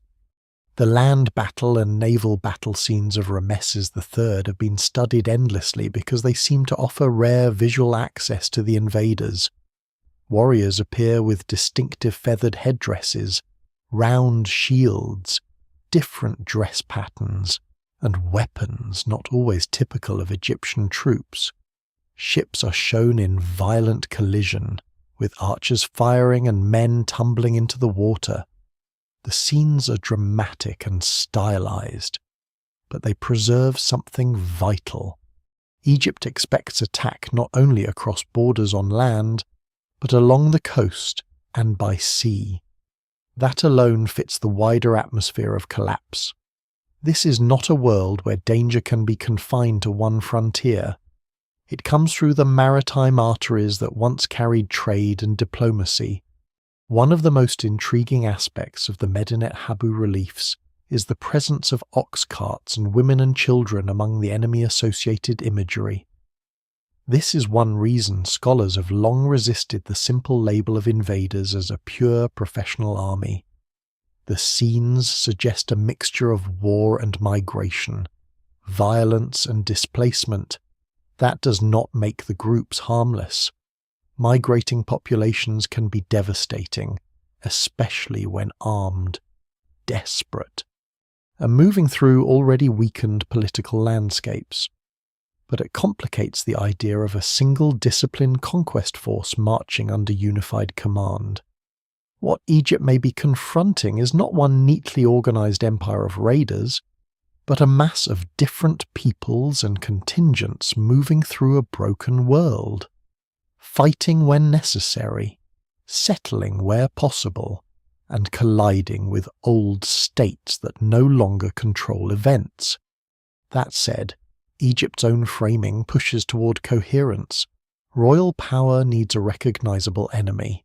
A pharaoh can defeat a coalition more gloriously than he can defeat a vague process of regional destabilization. So the inscriptions gather disparate groups into a dramatic challenge to order. Names appear that have become famous: Peliset, Cheka, Shekelesh, Denyen, Weshesh, and others in different combinations across different records. To later readers, These names seem like the roster of a single confederation sweeping the Mediterranean. But scholars still debate who these groups were, whether they shared common origins, how stable their identities were, and whether Egyptian labeling may have bundled together very different enemies under the pressure of wartime perception. There is another layer of ambiguity. Egyptian texts are written to persuade. They emphasize the king's preparedness and divine support. Rameses III presents himself as seeing the threat coming, preparing defenses, drawing up forces, and trapping enemies by land and water. That may preserve a historical core of real military planning. It also serves ideological purpose. The king must appear as the one who saves Egypt when others fall. The more terrible the danger, the greater the glory of survival. So when the inscriptions imply that other lands have already been destroyed, we should neither swallow the claim whole nor dismiss it casually. Royal texts compress a complex regional catastrophe into a form that can be staged as victory. They are windows, but carved windows with painted edges. Even so, what they show aligns uncannily with the wider archaeological picture. Coastal disruption, burning cities, broken kingdoms, and evidence of population movement all belong to the same horizon. Egypt's records give the horizon faces and names, even if only imperfectly. That is why these inscriptions matter so much. Without them, the collapse might look like a purely impersonal systems failure, punctuated by anonymous destruction. With them, the crisis acquires human actors visible enough to become the center of the mystery. Egypt's military response also tells us something about the scale of the threat. A surviving great power does not mobilize heavily, fortify approaches, and celebrate victory in monumental relief merely because of ordinary border trouble. The kingdom appears to prepare for a serious confrontation involving coordinated land and sea defense. This implies intelligence gathering, anticipation, and recognition that the attackers could exploit vulnerable routes. It also suggests that Egypt retained enough organizational strength to do what several other states could no longer do: absorb the shock, concentrate force, and keep the center functioning. Survival here is not luck alone. It is evidence of residual state capacity in a world where such capacity is becoming rare. Yet Egypt's victory should not be romanticized. It does not restore the old international order. After the battles, the wider Bronze Age world remains broken. The Hittites do not return. The Mycenaean palace system does not recover. Ugarit is gone. Trade patterns change. Regional power balances shift. Egypt may repel the invaders, but it cannot reverse the age. This is one of the most important clues in the whole story. If the supposed mystery army were the only cause of collapse, then defeating it might be expected to stabilize the wider system. Instead, the system keeps failing around the survivor. That strongly suggests the attackers are part of the disaster, not the whole of it. A lesser-known but telling point is that even victorious Egypt shows signs of strain in these years. The reign of Rameses III includes evidence of economic difficulty, administrative stress, and labor unrest, including what is often described as one of the earliest recorded labor strikes at Deir el-Medina, where royal tomb workers protested delayed rations. This detail matters enormously. It shows that even the kingdom advertising triumphant defense is under internal pressure. The evidence remains incomplete, but it reminds us that victory in battle does not equal systemic health. Egypt wins against enemies and still inhabits a thinning world. So Egypt faces the invaders as both combatant and witness. It gives us names, images, and a memory of battle strong enough to shape centuries of interpretation. It suggests attackers capable of moving by sea, perhaps in mixed groups, perhaps with families, perhaps as fragments of a wider migration crisis rather than as one formal empire on campaign.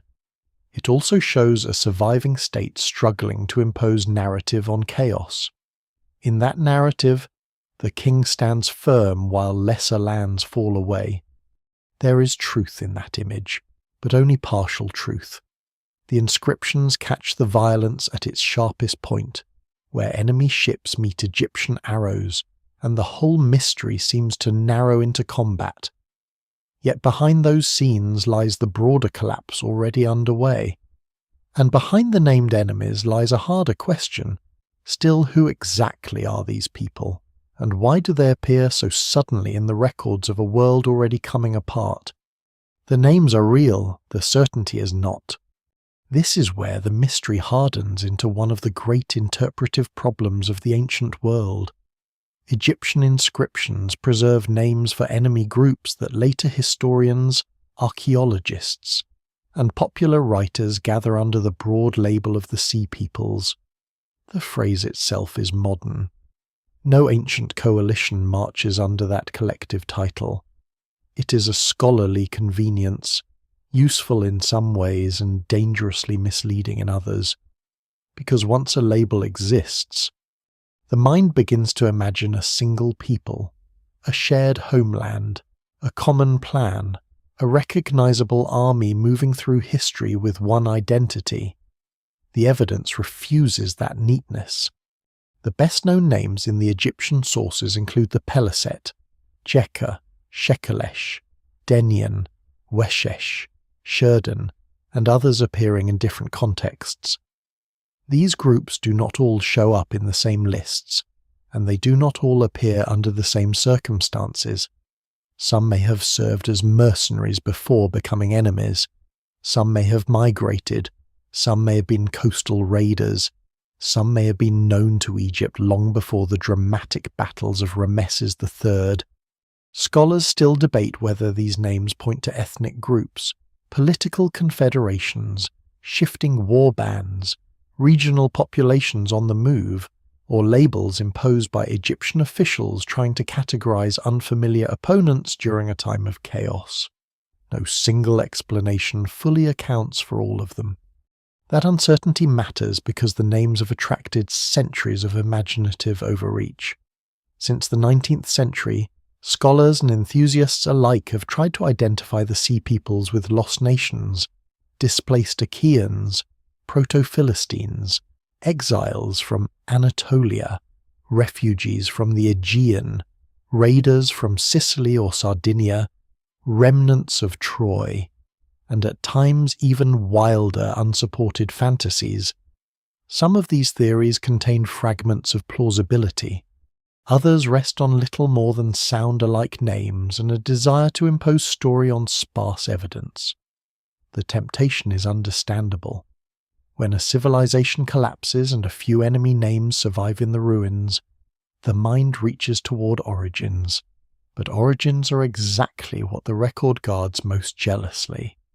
Take the Sherden, for example, often linked by earlier scholarship to Sardinia because of the resemblance in name, or the Shekelesh, sometimes compared with Sicily, or the Denian, occasionally connected to later Greek traditions about Danaans.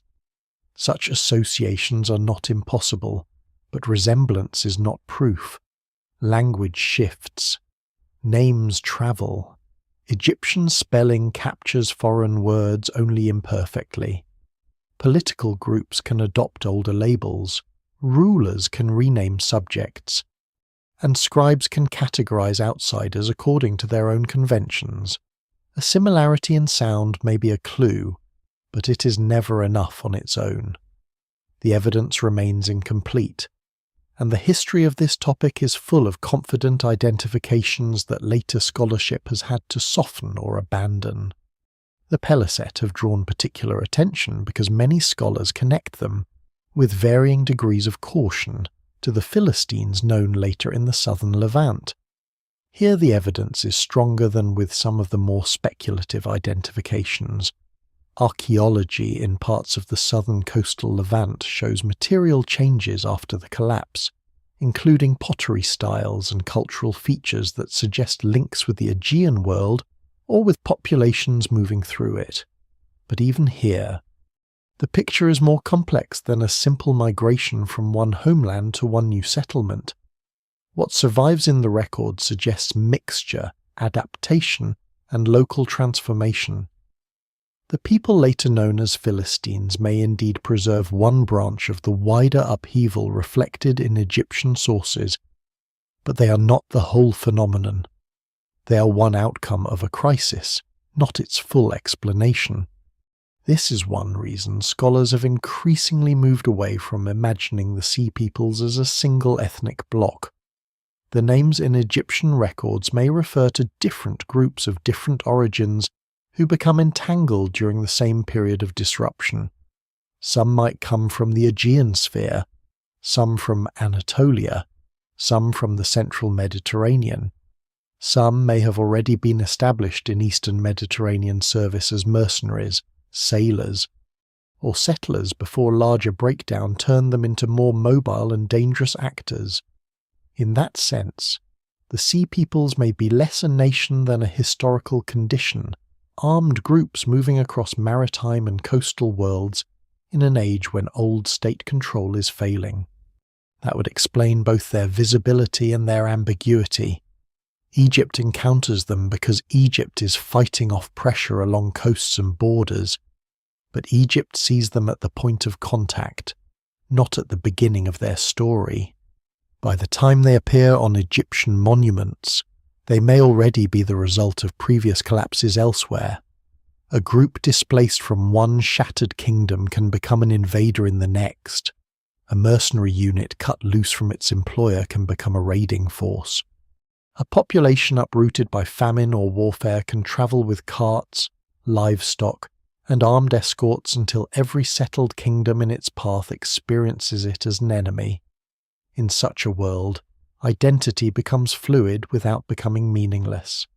A named group can be real and still not be stable in the way modern categories would prefer. The visual evidence from Egyptian reliefs complicates matters further. Distinctive dress and weapon styles suggest that Egyptian artists recognized differences among enemy groups, or at least wanted to signal that they did.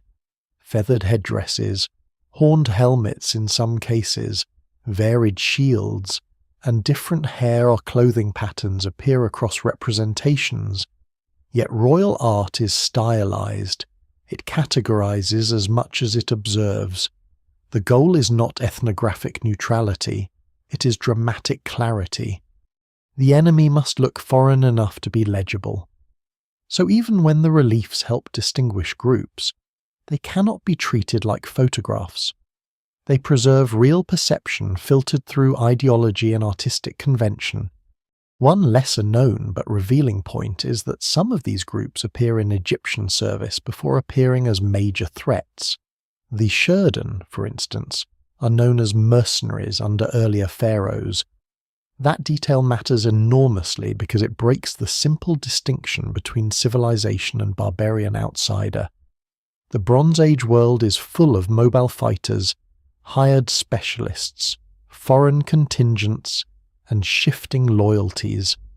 The same people who serve one king in one decade may fight another in the next. This is what an interconnected world under pressure often produces.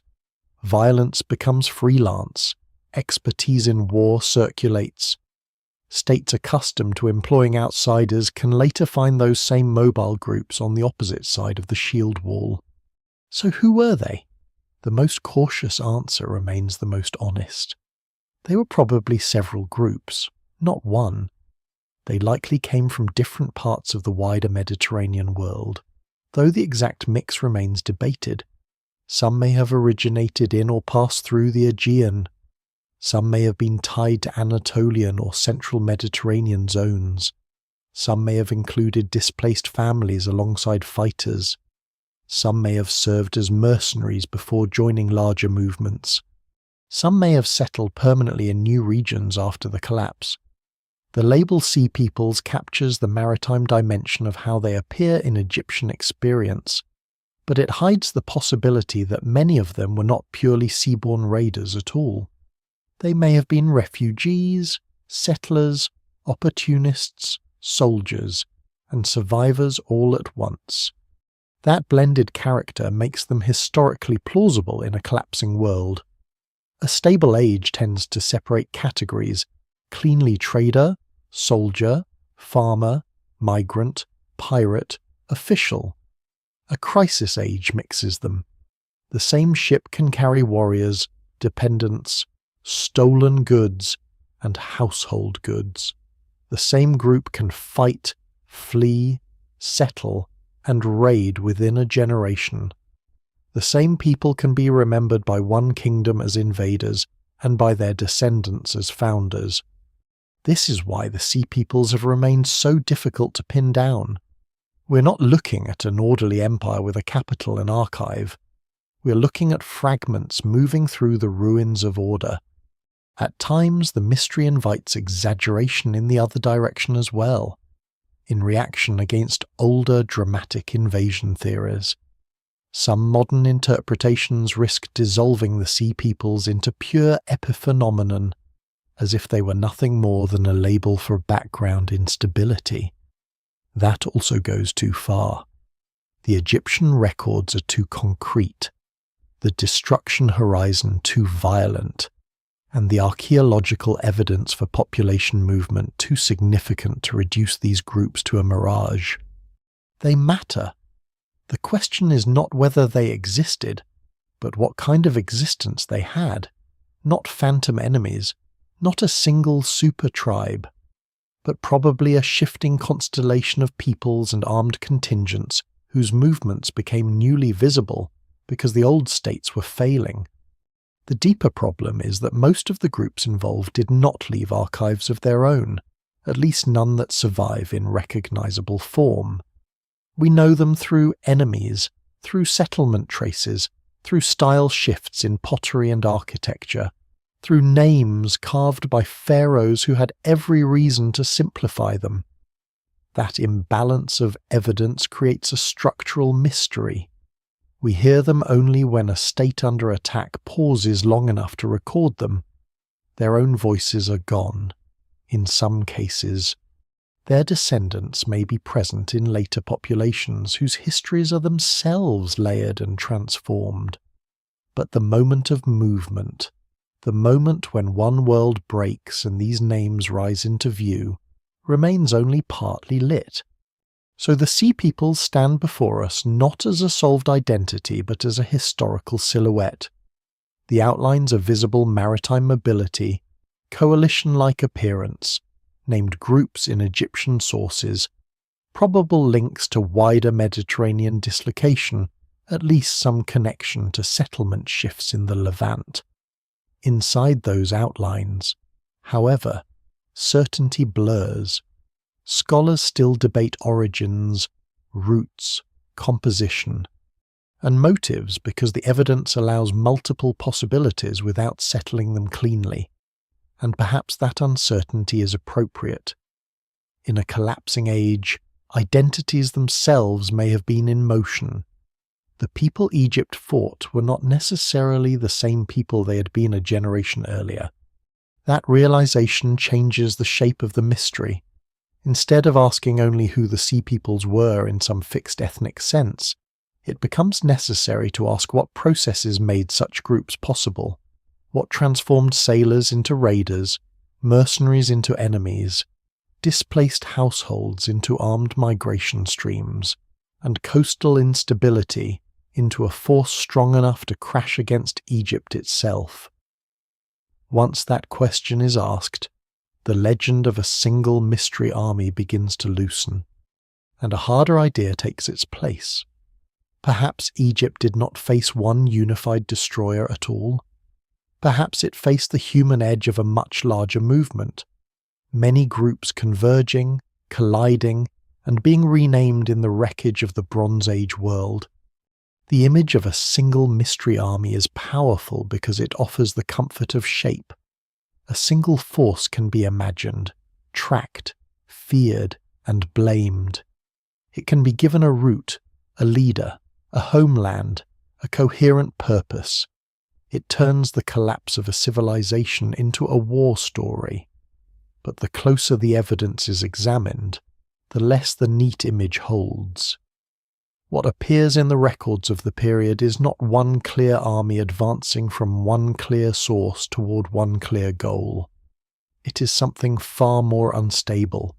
Multiple groups, shifting coalitions, regional pressures, and movements that may look coordinated from the perspective of a kingdom under attack, even if they were not unified in origin. This is one of the central questions of the whole Bronze Age collapse. Did a single confederation of invaders destroy the old civilizations, or are later readers being misled by the way surviving states, especially Egypt, compressed a chaotic situation into one dramatic narrative? Scholars still debate the balance. But what survives in the record increasingly suggests that the answer leans away from a single army and toward a more fractured reality. Egypt may well have faced a coalition in battle. That does not mean the coalition existed as a permanent, centrally directed force across the whole Mediterranean. Wartime alliances can be temporary. Groups displaced by similar pressures can converge without sharing deep political unity. Several enemies arriving in waves can be remembered as one threat because, from inside the emergency, the distinction barely matters. There is a useful difference here between coordination and convergence. Coordination implies planning, command, perhaps even shared strategy across long distances and extended time. Convergence can happen when separate groups are pushed by similar conditions into the same vulnerable zones at roughly the same time. Famine in one region, collapse in another, blocked trade elsewhere, opportunities for plunder along weakened coasts. And the visible failure of old states could all encourage movement toward richer territories. From the perspective of Egypt or a Levantine city-state, the result may look like a unified invasion. But what is seen at the wall is not always the true structure of what is approaching. The Egyptian reliefs themselves hint at this ambiguity. They show enemies in land battle and naval battle, but they also show families, ox carts, and the clutter of migration. That is not impossible for an army. Armies have long travelled with dependents. Yet the imagery makes more sense if at least some of the people involved are not simply professional soldiers on campaign. They may be moving communities under arms, or columns of displaced people whose ability to fight is inseparable from their need to survive. Such groups can still be deadly. In fact, they may be especially dangerous because they are not trying merely to raid and leave. They are trying to pass, settle, or seize space in a world where stable space is vanishing. This helps explain why the Old Kingdoms struggle to contain them. A state knows how to fight a neighbouring state. It has diplomatic channels, known frontiers, tribute systems, and models of retaliation. It does not manage mass instability as easily. If several populations are moving through maritime and coastal corridors, if mercenaries are changing employers, if refugees are becoming raiders, if former clients of one empire are now enemies of another, then the whole political grammar of the Late Bronze Age begins to fail. The old order was built for rivalry within a system, not for the fragmentation of the system itself. And fragmentation changes scale very quickly. Imagine a western Anatolian coast where authority is already weakened. Inland routes are less secure, and harvests have grown less reliable. A port falls or ceases to function normally. Sailors, labourers, dependents, and armed retainers lose access to food and pay. Some join others moving south or east. Another coastal polity suffers attack and cannot defend itself. Survivors flee by sea. Elsewhere, mercenary groups once employed by great kings discover that their employers can no longer maintain wages or grain rations. These men do not vanish. They turn their skills to whatever opportunities remain. A displaced aristocratic band might bring military leadership. A migrant group might bring numbers. A raiding fleet might bring mobility. Such elements can fuse temporarily into a force that looks from the outside like an invading people. In reality, it may be a wartime assemblage formed by collapse itself. That is why the phrase mystery army can be both useful and misleading. Useful because there really were armed enemies, and some of them did appear in coalition-like form. Misleading because the term army suggests a level of institutional coherence that the evidence does not securely support. No surviving archive gives us a central command structure for the Sea Peoples. No capital is identified. No royal inscriptions of their own boast of coordinated conquest. No single homeland can be traced with confidence. What survives instead are enemy labels, destruction layers, settlement changes, and the unmistakable feeling of pressure coming from more than one direction. The sea intensifies this impression. Maritime movement allows dispersed groups to appear suddenly in places not directly adjacent to their origin. It shortens distance, bypasses some fortified inland routes, and opens possibilities for both trade and predation. In a stable age, sea travel binds the system. In a crisis age, it multiplies uncertainty. Small fleets can raid. Larger flotillas can transport people. Coastal communities hear rumours before they see sails. A group displaced from one coast may become a threat on another with disturbing speed. This means that even unrelated or loosely related groups can generate the appearance of a single maritime menace simply by exploiting the same vulnerable medium. There is also the problem of Egyptian categorization. A pharaonic inscription is not trying to satisfy modern ethnography. It is trying to tell a story of order confronted by foreign chaos and then restored by the king. That storytelling pressure encourages aggregation. Several named groups can be presented as a single defeated threat because that is politically elegant. It enlarges the king's triumph and clarifies the drama. A battlefield coalition may then become, in memory, a broader historical coalition than it really was. The same thing happens often in history. States under stress simplify enemies into one face. The simplification does not invent the threat, but it reshapes its meaning. One lesser known but important insight from recent scholarship is that population movements during collapse do not need to be vast to be destabilizing. A few thousand armed migrants landing in the wrong place at the wrong time can overwhelm a weakened port, trigger defensive panic, interrupt supply, and encourage further flight.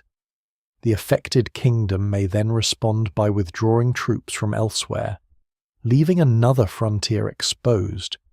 A city that loses access to grain or military support may fall not because the attackers are an enormous empire, but because the defenders are already operating near failure. In such conditions, the difference between a coordinated grand invasion and several overlapping smaller crises becomes less visible on the ground. Both produce flames. This is why the question army or migrations may be slightly too rigid.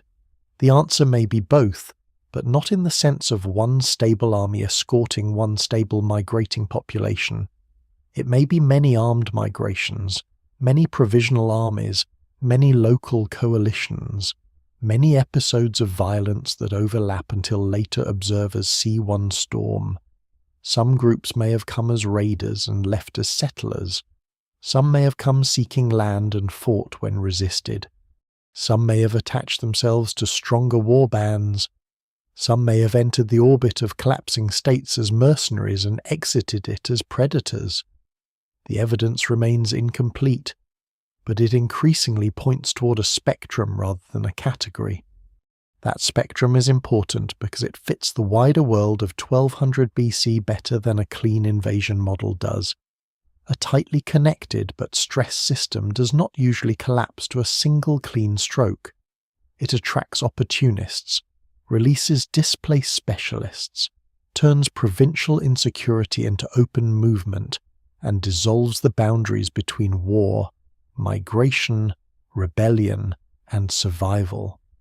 What Egypt records so vividly may therefore be the moment when these blurred processes become visible enough to fight. By the time the pharaoh confronts them, they are already the product of prior failures elsewhere. And those prior failures are essential. If the old powers had remained strong, many of these movements might never have become historically significant. Raiders might have been crushed, migrants redirected, mercenaries absorbed, ports defended, allies reinforced. But a weakening system amplifies every mobile force that enters it. The less stable the states become, the more dangerous even modest external pressure can grow. This is one reason no single explanation fully accounts for the collapse. The attackers matter because the system is fragile. The system becomes more fragile because of repeated attacks and movements. Cause and consequence feed each other until they are difficult to separate. So perhaps the real mistake is asking whether there was one mystery army in the strict sense. There were certainly enemies. There were certainly battles. There were almost certainly coalitions at particular moments. But the larger reality may have been an age in motion, with multiple groups driven into violence and migration by forces they did not control. The old kingdoms, seeing the wave break over them, recorded the crest names, ships, weapons, captives. What they could not fully record was the depth of water behind it. To call it many migrations rather than one army is not to make the disaster gentler, it makes it more unsettling. A single army can be defeated. A collapsing world that produces armed populations again and again is harder to stop. Egypt may win a battle against a coalition. It cannot seal the Mediterranean against disorder. It cannot restore the vanished capitals. It cannot reassemble broken trade routes by monumental inscription. And that is the deeper clue hidden inside the image of the mystery army. The destroyers of the Bronze Age world may not have been one force, moving with clear intention from outside history. They may have been history itself under pressure, taking human form in ships, columns, camps, and desperate alliances, arriving at the walls of old civilizations as both invaders and evidence that the world behind them was already falling apart. Before the attackers reach the walls, the climate may already have turned against the kings. This possibility has become one of the most important and most carefully studied parts of the wider mystery, because it shifts the question away from a search for a single human destroyer and toward the background conditions that make destruction spread so effectively. A raid can burn a city. A migrating coalition can shatter a weakened frontier. But to push multiple great states toward breakdown across such a wide region, many scholars now look not only to armies and invasions, but to drought, crop failure, famine, and the slow pressure of environmental instability. The evidence remains incomplete, and no serious historian claims that climate alone explains the entire Bronze Age collapse. Yet the pattern is difficult to ignore. Around the centuries bracketing the end of the Late Bronze Age, several regions of the Eastern Mediterranean and Near East appear to experience episodes of increasing aridity and stress, serious enough to threaten the agricultural foundations of palace civilization. For a world built on grain, even a modest shift in rainfall can become political. These kingdoms do not live by spectacle alone. Beneath the monuments and diplomacy lies the annual gamble of harvest. Rain-fed agriculture in many parts of the Eastern Mediterranean is vulnerable by nature. A few bad years can be endured with reserves and redistribution, but repeated shortfalls, or a sustained drying trend, can hollow out the confidence of the strongest states.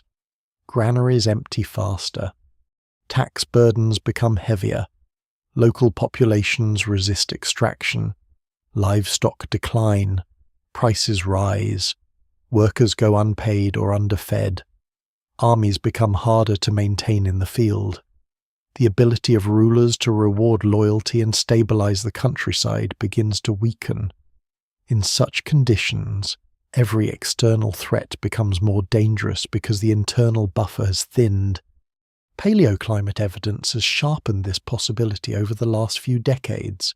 Sediment cores, pollen studies, isotopic data, and other environmental proxies from parts of the eastern Mediterranean suggest that the transition into the early 12th century BC may include periods of significant drought or reduced precipitation. Scholars debate the regional timing, severity, and exact relationship of these changes to particular destructions, and rightly so. Climate evidence does not move in perfect lockstep with political chronology. A drying trend can affect different subregions differently. Human societies also respond in varied ways depending on storage systems, trade access, social flexibility, and political structure. But the broader insight remains compelling. Several of the societies that collapse around 1200 BC appear to be operating in an increasingly difficult environmental setting. That matters because the late Bronze Age system is especially exposed to food stress. Palace economies often rely on concentrated collection and redistribution. They can function impressively in years of normal or strong harvest, but they may also become rigid under prolonged scarcity. If local communities struggle to produce enough, the palace still demands its due. If central authorities fail to distribute relief effectively, resentment grows. If one region has surplus and another lacks it, the system depends on transport and political coordination to move grain where it is needed. But this is exactly what becomes harder in an age of maritime insecurity and political fracture. Drought alone does not burn palaces, it makes the world more combustible. Some of the texts from the age seem to reflect exactly this kind of pressure. Appeals for grain, references to shortages, and signs of heightened concern over food supply appear in several contexts. None of these documents by itself proves a single sweeping famine across the entire eastern Mediterranean. That would be too simple. But taken together they suggest a world in which food security is no longer routine. A ruler asking another for grain is not merely conducting diplomacy. He's exposing dependence. In the late Bronze Age, grain can be a gift, an obligation, or a lifeline. When such requests grow urgent, they point toward a deeper instability than ordinary political rivalry. The Hittite world may be one of the clearest cases where climate stress intersects with state vulnerability. Central Anatolia is not an environment where harvest can be taken for granted under all conditions, and the Hittite Empire's ability to feed its capital and sustain its military power depends heavily on successful agricultural management and transport. If harvests decline and supply lines weaken, the empire's size becomes a burden as much as an advantage. A capital like Hattusa, inland and administratively intensive, requires steady provisioning. Scholars still debate how large a role drought played in the Hittite collapse, but few dismiss the possibility that food strain severely weakened the state before the final disappearance of imperial power. In the Levant, the stakes are just as high. Coastal cities can profit enormously from trade, but cities do not eat trade alone. They depend on hinterlands, storage, and exchange networks capable of compensating for local shortfalls. If inland production suffers, if tribute falters, if overland routes become less secure, and if seaborne movement grows riskier at the same time, then cities that once flourished through connection become dangerously exposed. A port can seem wealthy right up until the grain stops arriving. What survives in the record suggests that several such urban centres are hit during exactly the kind of period when reduced resilience would have been most damaging. Even Egypt, buffered by the Nile, is not irrelevant to this climate question. Egypt is in some ways better placed than many of its neighbours because the Nile flood system offers a different agricultural foundation from the rain-fed regimes farther north. Yet Egypt too can experience strain, and its role as a grain supplier to other regions becomes politically significant in times of wider shortage. If surrounding lands are under pressure, Egypt faces a changed strategic environment whether or not its own harvests fail catastrophically. Its imperial commitments become harder to sustain. Its borders become more volatile. Its surviving records of conflict therefore fit neatly into a wider world where environmental stress may already be pushing people into movement and states into weakness. One lesser known but especially revealing consequence of prolonged food stress is how it can transform social categories. A farmer with one failed harvest is a poor farmer. A farmer with repeated failed harvests, a tax demand, and no relief may become a fugitive, a bandit, a migrant, or a recruit for armed service. A local leader unable to feed his followers may defect from the palace system. A mercenary unit not provisioned properly may mutiny or turn predatory. Families forced off marginal land may join larger movements toward coasts or richer valleys. This is how climate becomes political and military without ever needing to act alone. It changes incentives, it dissolves stability from below, it supplies bodies to unrest. That connection between drought and migration is particularly important in understanding why the so-called sea peoples may have appeared as they did. If parts of the Aegean, Anatolia, or other connected regions faced environmental stress alongside political disruption, then groups on the move need not be imagined as purely conquest-driven. Some may have been fleeing scarcity as much as seeking plunder.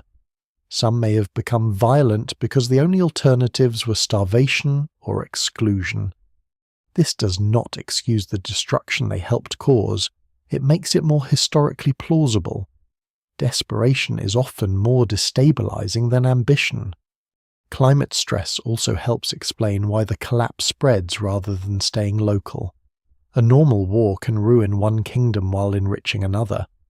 A region-wide pattern of drought is different. It reduces the number of stable havens capable of absorbing shock. If multiple states are facing tighter harvests at once, then diplomatic aid becomes harder to provide. Grain shipments that might once have stabilized a neighbor are withheld or delayed. Competition hardens. Refugees are less welcome. Border tensions rise. Even victory in war becomes less useful because there is less surplus to seize. The entire system begins to operate closer to the edge. Still, caution is necessary. Environmental evidence is powerful, but it can encourage a false simplicity of its own. There is a temptation to replace the old invasion myth with a new climate myth, as if drought were a master key that unlocks every ruin from Greece to Syria. History is rarely so tidy. Some sites burn in ways that clearly imply violence. Some regions adapt better than others. Some societies survive severe climate stress in other centuries without total collapse. Human systems are not passive victims of weather. They fail or endure according to institutions, choices, social flexibility, geography, and sheer contingency as much as rainfall alone. Scholars still debate how much weight climate deserves in each region because the evidence, though increasingly suggestive, does not permit one universal formula. What climate does offer is a deepening of the story. It suggests that by the time attackers appear in force, many of the civilizations they face may already have been weakened by years of accumulating ecological pressure. The grain stores may be lower, the countryside more anxious, the palace more extractive, the routes of supply more contested, the manpower less secure, the willingness of subject populations to bear elite demands may have thinned dangerously. A kingdom can look intact from the outside while carrying hunger inside its walls. And hunger is patient. It doesn't announce itself with banners. It works through anxiety, through bargaining, through smaller meals, through postponed obligations, through unrest in villages, through unpaid workers, through the quiet realization that the harvest no longer guarantees recovery. By the time it becomes visible at the level of state crisis, much damage has already been done. A civilization under repeated environmental strain may still build, still trade, still worship, still fight, but it does so with less margin for error than a raid, a migration, a rebellion, or an interrupted shipment arrives and finds the whole structure more brittle than its monuments suggest. So when the climate turns against kings, it does not replace the mystery army. It prepares the ground beneath its feet. It helps explain why attackers could move so effectively through a once powerful world. It helps explain why grain requests sound urgent, why capitals become exposed, why dependence becomes dangerous, and why whole populations may have begun to move. No single explanation fully accounts for the Bronze Age collapse, but a world of weakening harvests, tightening food supply, and growing environmental stress is no longer a strong stage on which war merely happens.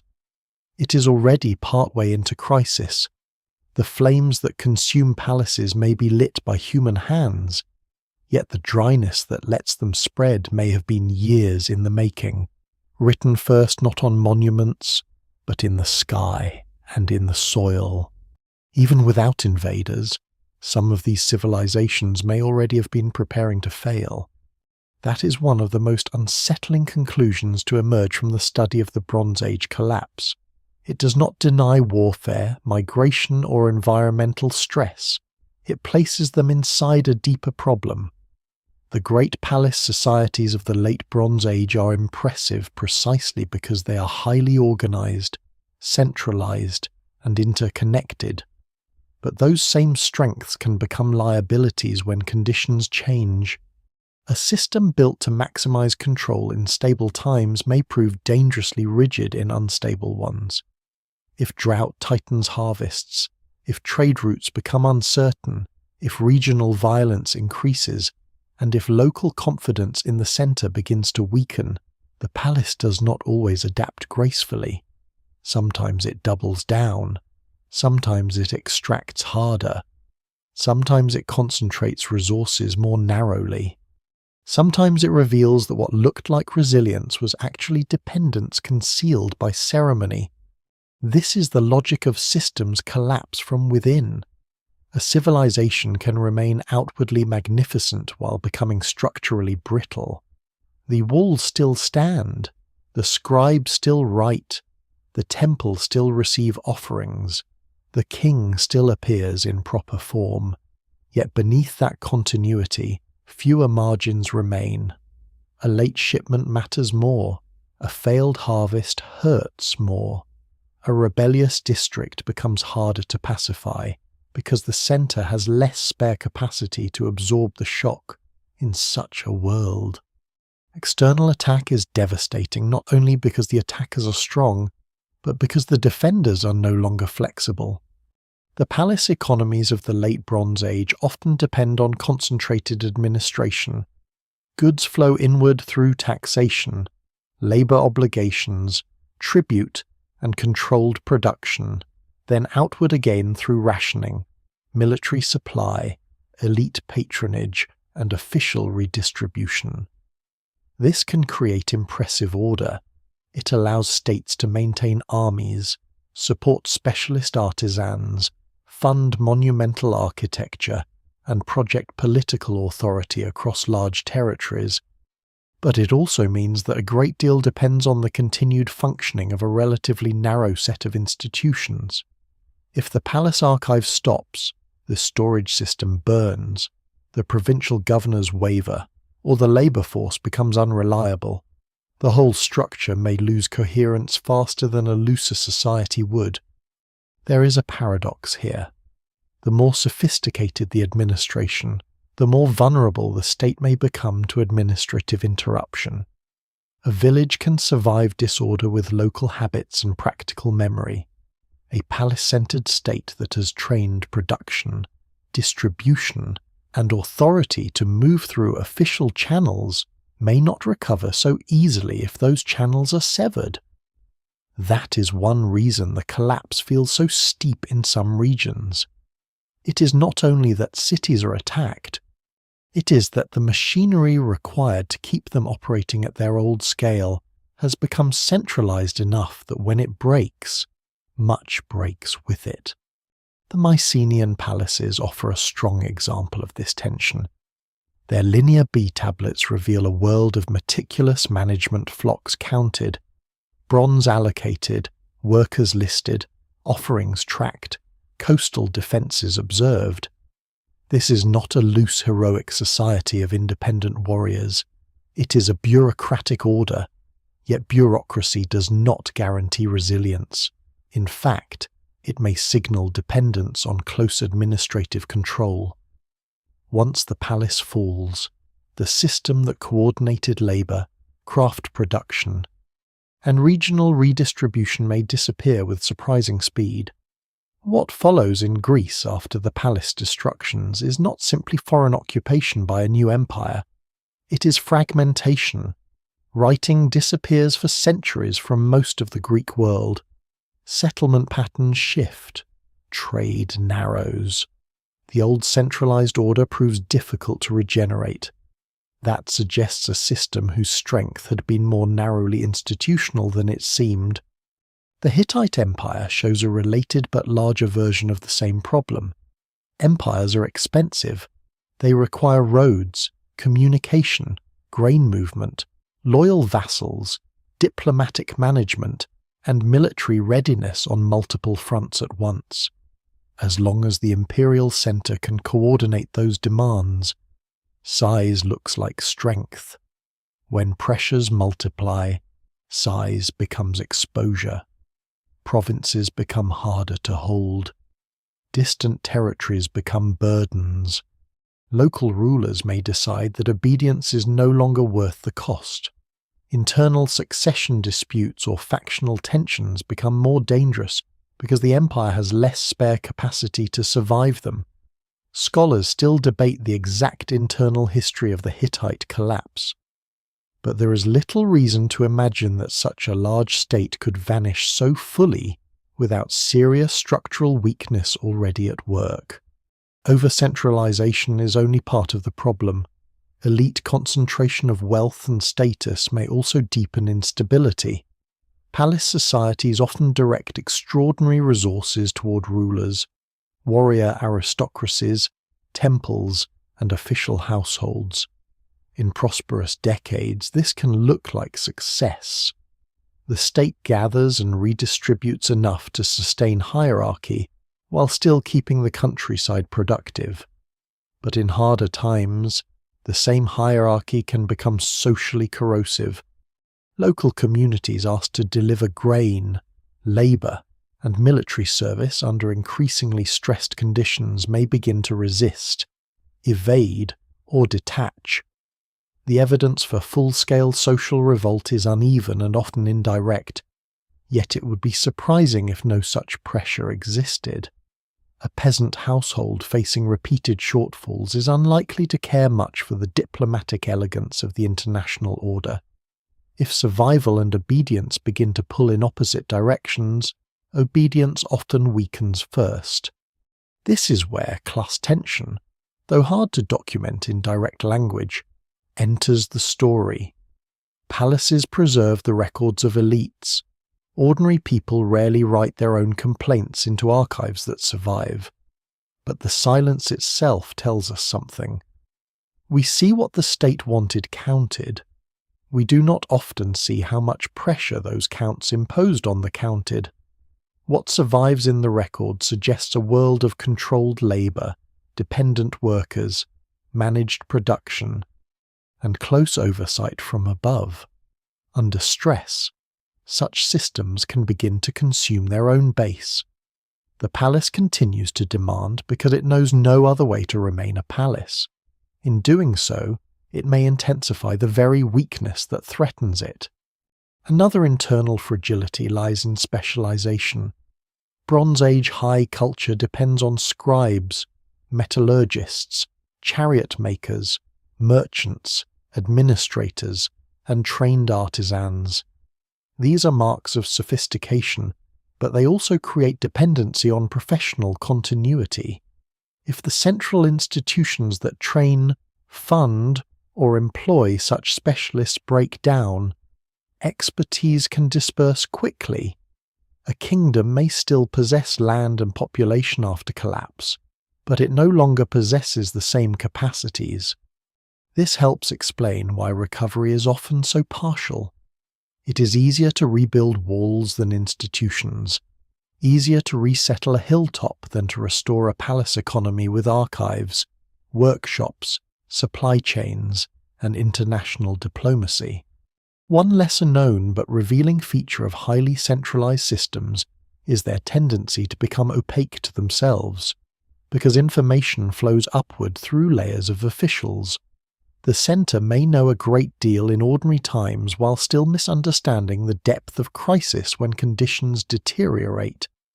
Reports can be delayed, softened, distorted, or overwhelmed by volume. A king may continue to act as if the system remains manageable, because every part of the system has incentives to preserve the appearance of manageability. By the time the center sees the full problem, it may already be operating with fewer resources than its own records imply. This is one of the great hidden weaknesses of palace civilization. It looks all-seeing, yet can become blind in the very moment when adaptation matters most. The human response of rulers under such pressure often worsens the damage. Instead of decentralizing, sharing burdens, or redesigning the system, elites may cling more tightly to existing forms. They build bigger defenses. They demand stricter control. They intensify extraction. They trust inherited prestige to carry them through conditions for which prestige is useless. The palace, after all, is not merely an economic institution. It is an ideological one. It represents the natural order of things. To loosen its claims may feel, to those inside it, like surrendering the world itself, so it resists change until change arrives as disaster. This is why internal collapse from within does not look dramatic until very late. It can resemble continuity almost all the way to the end. Ceremonies continue, administration continues, building programs may even continue in some places. Yet each effort is carried by a thinner foundation. The old order still knows how to perform power even as its underlying capacity contracts. To later observers, this can make the collapse seem sudden. In reality, the system may have been spending down its resilience for years or decades, converting stored strength into the appearance of normality until it runs out. External enemies then enter a world already compromised. Drought becomes more dangerous because redistribution is too rigid. Migration becomes more dangerous because frontier administration is weaker. Raiding becomes more dangerous because trade nodes are less protected. Rebellion becomes more dangerous because local loyalty has grown thinner. No single explanation fully accounts for the collapse, but internal fragility explains why multiple external shocks can strike so decisively. A robust system bends, a brittle one breaks. There is also a more philosophical lesson hidden here. Civilizations often understand themselves through their achievements' monuments, victories, archives, laws, skilled crafts, and international prestige. These are real accomplishments. but they do not automatically reveal how much strain the underlying society can bear.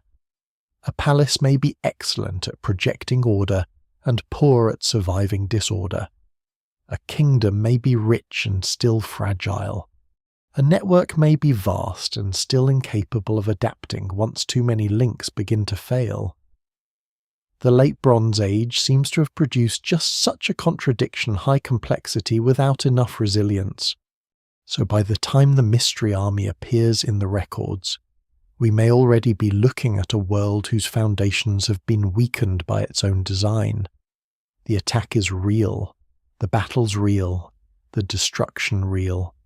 But the palaces and kingdoms falling to these pressures are not pristine structures brought down from perfect strength.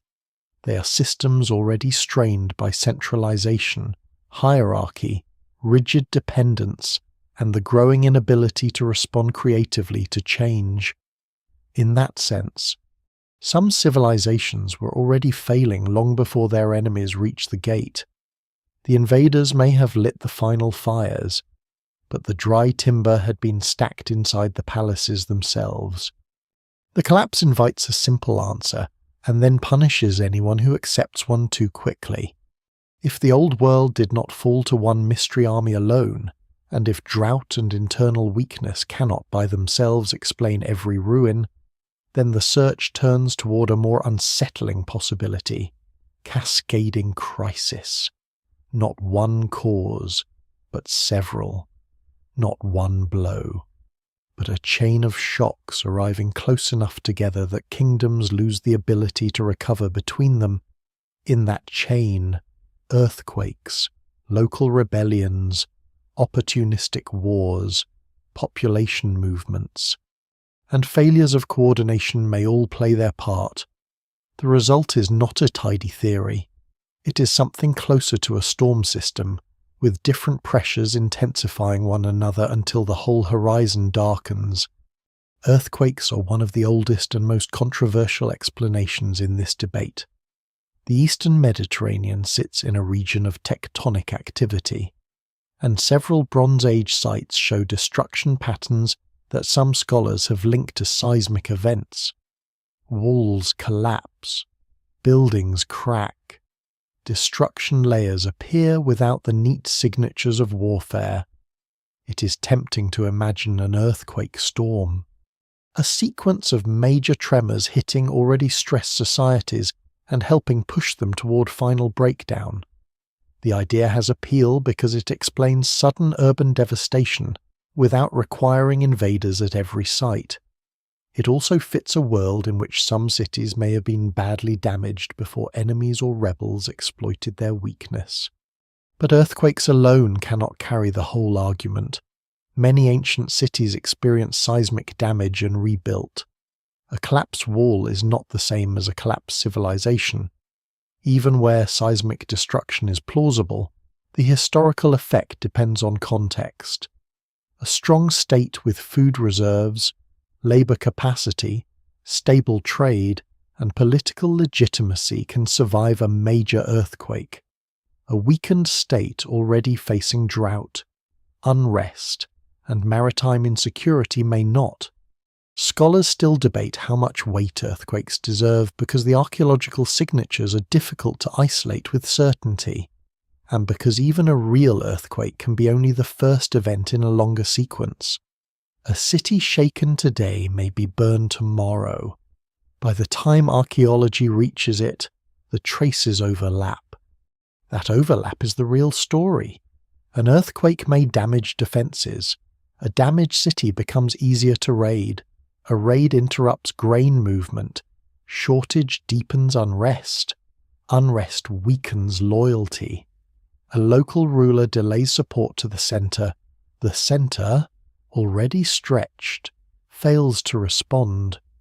Elsewhere, another city hears the news and fortifies, pulling resources away from storage or transport.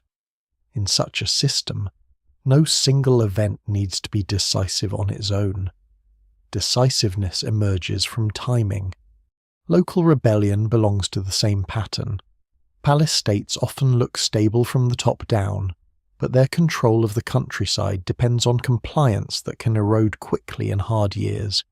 If harvests fail, if taxes continue, if garrisons weaken, and if the prestige of the centre begins to fade, local communities may become less willing to endure extraction. Some may simply evade, others may flee, some may attach themselves to rival power centres or incoming groups. In a few cases there may have been outright uprisings, though the evidence is usually indirect. Scholars still debate the scale and clarity of such rebellions. But no single explanation fully accounts for the collapse without considering that states under pressure often begin to lose control first, not to great foreign empires, but to their own subjects. There is a hard practical logic to that. A local population knows the land, the roads, the granaries, the weaknesses of officials, and the rhythms of palace demand. If central protection is failing, why keep paying the centre? If invaders are coming, why not negotiate, defect, or seize a chance for autonomy? In later historical periods this pattern is common, and there is little reason to think the Late Bronze Age would be different. The image of civilization falling only to outsiders flatters the memory of states. In reality, collapse often involves the unmaking of obedience. Then there are the chain reactions of war itself. The weakening of one kingdom changes the calculations of its neighbours. A vassal city that senses imperial weakness may test limits. A rival state may seize territory. Mercenaries may be redirected. Refugees may cross borders and provoke clashes. Ports that once handled commerce may begin arming for defence, blurring trade and war. Once the old diplomatic system loses credibility, every actor becomes more likely to hedge, defect, or strike first. This does not require irrationality. It is rational behaviour in a deteriorating order. Unfortunately, rational behaviour by many actors at once can make the whole system far more irrational in outcome. One lesser known but revealing clue to cascading instability is how often the final records of great states feel fragmented rather than focused. Instead of one clean enemy, there are multiple worries. Instead of one clear front, there are several vulnerable directions. Instead of one decisive confrontation, there are scattered signs of shortage, alarm, absent troops, contested coasts, and strained requests. This is what complex failure looks like in text. It resists epic simplification because the people living through it may not know which threat matters most. They're too busy responding to all of them. The concept of chain reaction also helps explain why the collapse spreads beyond the immediate zones of initial destruction. If one major capital falls, the shock travels through trade, alliance, military balance, and confidence. If Ugarit burns, trade routes shift or fail. Coastal trust deteriorates, and neighbouring polities become more exposed. If the Hittite centre weakens, vassals reconsider loyalty, frontier zones destabilize, and competing forces move into the vacuum. If Mycenaean palace centres collapse, maritime patterns across the Aegean change, specialists disperse, and long-distance exchange narrows. Each failure increases the likelihood of the next, not because all are centrally planned, but because the system connecting them has become a conduit for instability. This is why older efforts to rank causes too rigidly can feel unsatisfying. Was it invasion, or drought earthquake or rebellion, internal weakness or external attack? The question itself may be too sharp for the reality. In a tightly connected civilization, causes are not always additive. They are interactive. Drought makes rebellion more likely. Rebellion weakens defences. Weakened defences invite attack. Attack disrupts trade. Trade disruption intensifies scarcity. Scarcity drives migration. Migration triggers further conflict. Earthquake damage in such a setting is not a separate story.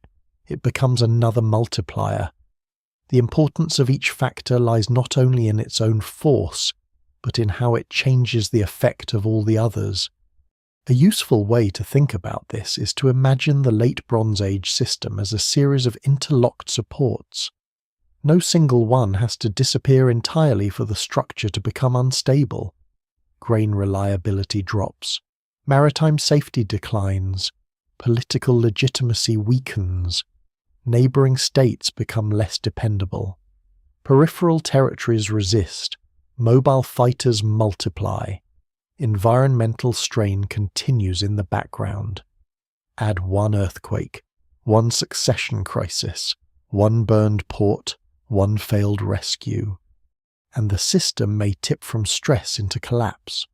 By then, asking for the one true cause is like asking which final crack brought down a wall already splitting in 6 directions. Egypt's survival fits this model especially well. It does not disprove cascading crisis. It illustrates it. Egypt is strong enough to repel major enemies, but not strong enough to restore the vanished world around it. Its victories are real, but they occur inside a broader field of irreversible breakdown. If a single invading empire had been the cause, then defeating it might have preserved the old order. Instead, the order keeps unmaking itself. That suggests the true enemy is not one people, but a process that no battlefield success can fully reverse. This also explains why some regions experience transformation rather than total destruction. Cascading crises do not land equally everywhere. A local society with more flexible institutions or a favourable geography may adapt. Another with heavy dependence on palace redistribution may collapse sharply. A coastal city exposed to maritime attack may burn. An inland-upland community may endure with fewer losses but under change conditions. The collapse is wide enough to be systemic and varied enough to resist total uniformity. That combination can seem confusing, but in fact it is what complex historical failure should look like. There is a psychological dimension as well. Once a civilization begins to lose confidence in continuity, behavior changes. Merchants become more cautious, elites hoard, subjects evade demands, allies doubt promises, defensive measures proliferate. Movement slows or becomes more expensive. Rumor acquires power, even where no catastrophe has yet struck. Fear of catastrophe begins to alter decision-making. This is another kind of chain reaction, harder to excavate but no less real. States do not need to be physically destroyed to start behaving as if they are no longer secure, and that change in behavior can itself accelerate decline. So earthquakes, rebellion, and chain reactions belong together not because they form a fashionable compromise, but because they reflect the logic of the evidence. The Bronze Age world around 1200 BC does not appear to have been struck by one isolated event. It appears to have entered a period in which many different forms of stress began to reinforce one another faster than major states could respond. Scholars still debate the details of each region, each destruction, each timeline, and that debate is necessary. But the broad outline now feels increasingly clear. No single explanation fully accounts for this collapse because the collapse was not single. It was layered. A quake may have opened one breach, hunger may have hollowed another, raiders may have widened both. A local rebellion may have cut the road behind them, a delayed grain shipment may have turned hardship into panic. A kingdom that could once handle any one of these shocks discovers, too late, that it cannot handle all of them together. That is the deeper meaning of chain reaction. The world does not end because one thing goes wrong. It ends because too many things go wrong before the old order can catch its breath. For the kings, collapse is a political event. For ordinary people, It is a change in the texture of daily life so profound that the world before it begins to feel almost imaginary. A palace can burn in a single night. The human cost unfolds for years. This part of the story is the easiest to flatten, because the record is dominated by ruins, inscriptions, and the voices of elites. We know the names of kings more often than the names of those who carried grain into their storerooms. We excavate citadels more often than the fragile dwellings of the displaced. Yet the real force of the Bronze Age collapse lies not only in what happens to capitals, but in what happens to households. Hunger moves into kitchens before it appears in royal archives. Fear reaches villages before it is carved into temple walls. A road becoming unsafe is not only a strategic problem, it is a father not returning with supplies, a shipment that does not arrive, a market day that turns into rumour, a town that begins sleeping closer to its walls. When harvests tighten, the first suffering is often quiet. Families reduce what they eat, livestock are sold, slaughtered, or lost. Seed grain is consumed when it should have been saved. Debts become harder to repay. Labour obligations feel heavier because the margin for survival has narrowed. A palace official may read this as shortfall. A household lives it as dread. What survives in the record suggests that by the end of the late Bronze Age, at least some regions are under exactly this kind of strain. The evidence remains incomplete, but the broader pattern of shortage, disrupted supply, and rising insecurity makes it almost impossible to imagine that ordinary people were untouched until the moment of open violence. Long before cities burn, life has already become harder. Then violence turns the pressure into movement. This is one of the most important human realities behind the Mystery Army and the Sea People's question. Populations do not appear on the roads and on the sea by accident. People move because they are pushed, because they are hunted, because fields fail, because walls are no longer safe, because rulers can no longer protect them, or because joining a moving armed group becomes less dangerous than remaining where they are. In that sense, migration is not a side effect of collapse. It is one of collapse's central human forms. A broken world starts walking. The Egyptian reliefs that show ox carts, women, and children among enemy-associated groups hint at this with unusual vividness. Even if the imagery is stylized, it preserves a truth that archaeology alone often struggles to make visible. Not all those arriving at the borders of surviving states are soldiers in the narrow sense. Some are entire communities in motion. That does not make them less frightening to those who face them. On the contrary, an armed migrating population can be more destabilizing than a raiding force, because it carries need as well as violence. It cannot simply be paid off and sent away. It seeks passage, settlement, loot, land, or all four at once. The human cost also includes slavery and captivity, though this often slips into the background of large historical narratives. Bronze Age warfare already involved the capture and redistribution of people. Prisoners could be enslaved, deported, assigned as labour, or absorbed into elite households and state systems.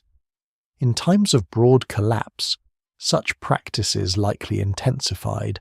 A burned city does not only mean death, it means survivors taken, children separated, skilled workers carried off, women forced into new households. The record rarely lingers on these experiences except as numbers or victory claims, but they belong to the reality of the age as much as bronze swords and fallen walls. There is also the matter of those who flee and are never recorded at all. Archaeology can trace abandonment, reduce settlement, and new village patterns, but it cannot easily restore the names of the people who moved through those transitions. Some communities retreat to more defensible locations, some disperse into smaller settlements. Some disappear from the record because they merge into other populations. What survives in the archaeological landscape suggests not only destruction, but reorganization under pressure. Large centralized worlds fragment into smaller and more local forms of survival. To historians, this may appear as decentralization.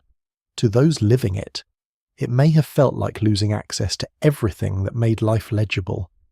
The collapse also breaks trust in ways that are difficult to excavate but essential to imagine. In a functioning late Bronze Age world, a village may fear tax collectors, rival towns, or the demands of elites, but it also lives within a broader expectation of order. Roads can be used, markets can operate, harvest can be stored with some confidence. Powerful centers, however exploitative, still anchor reality. When those centers fail, the world becomes morally and practically less predictable. Who protects whom, which king still matters, is the grain convoy coming? Are the soldiers defenders or thieves? Can a neighboring community be trusted? Or will it seize what it can? Collapse is not merely material deprivation. It is the erosion of expectation. One lesser known but revealing human detail from the late New Kingdom in Egypt makes this tangible. At Deir el-Medina, the community of royal tomb workers leaves records of labor unrest connected to delayed rations. This is often described as one of the earliest documented strikes. It matters here not only as a curiosity, but as a sign of how systemic stress reaches ordinary lives even in a kingdom that survives. Skilled workers serving one of the mightiest courts in the region find themselves protesting because the grain due to them is not arriving reliably. The official world still exists, the king still reigns, the tombs are still being worked, yet the human foundation is fraying. If this is visible in Egypt, it is reasonable to infer that suffering elsewhere, where states were collapsing outright, was often far worse. For rural populations in more exposed zones, violence and hunger likely reinforced one another with terrible efficiency. A failed harvest drives people to seek aid from authorities. Authorities short on grain respond with higher pressure or inadequate relief. Insecurity on roads and coasts disrupts trade. That raises scarcity. Scarcity fuels theft, rebellion, or recruitment into armed groups. Armed groups then devastate the countryside further, trampling fields, seizing stores, and compelling movement. This is how civilizational crisis becomes intimate. It is not experienced first as the end of the Bronze Age. It is experienced as too little food, too much fear, and too many decisions made under desperation. The emotional world of children in such a period can only be inferred, but it is worth pausing there. A child born in a palace-centered society may grow up hearing that the king rules by divine order, that the grain will come, that walls protect, that the names of great powers mean something stable. Then within a few years those certainties fail. The adults around them begin moving, hiding, bargaining, or grieving. Familiar shrines are abandoned, roads close. Languages heard in the market change. Stories of old greatness turn from present reality into memory. The scale of civilization's fall is often easiest to measure in that generational fracture when children inherit landscapes their parents barely recognize.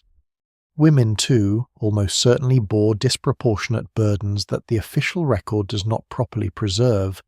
In times of hunger and flight, they are responsible not only for their own survival, but often for children, household continuity, and the maintenance of practical life under impossible conditions. They become vulnerable to capture, coercion, and sexual violence in war. They also become carriers of cultural continuity in migration and resettlement, preserving food practices, rituals, speech habits, and domestic knowledge even as formal institutions break apart. Much of what survives a collapse survives through such unrecorded labour. The old categories of status could also change abruptly. A minor official with access to a storehouse might become more powerful than a noble cut off from supply.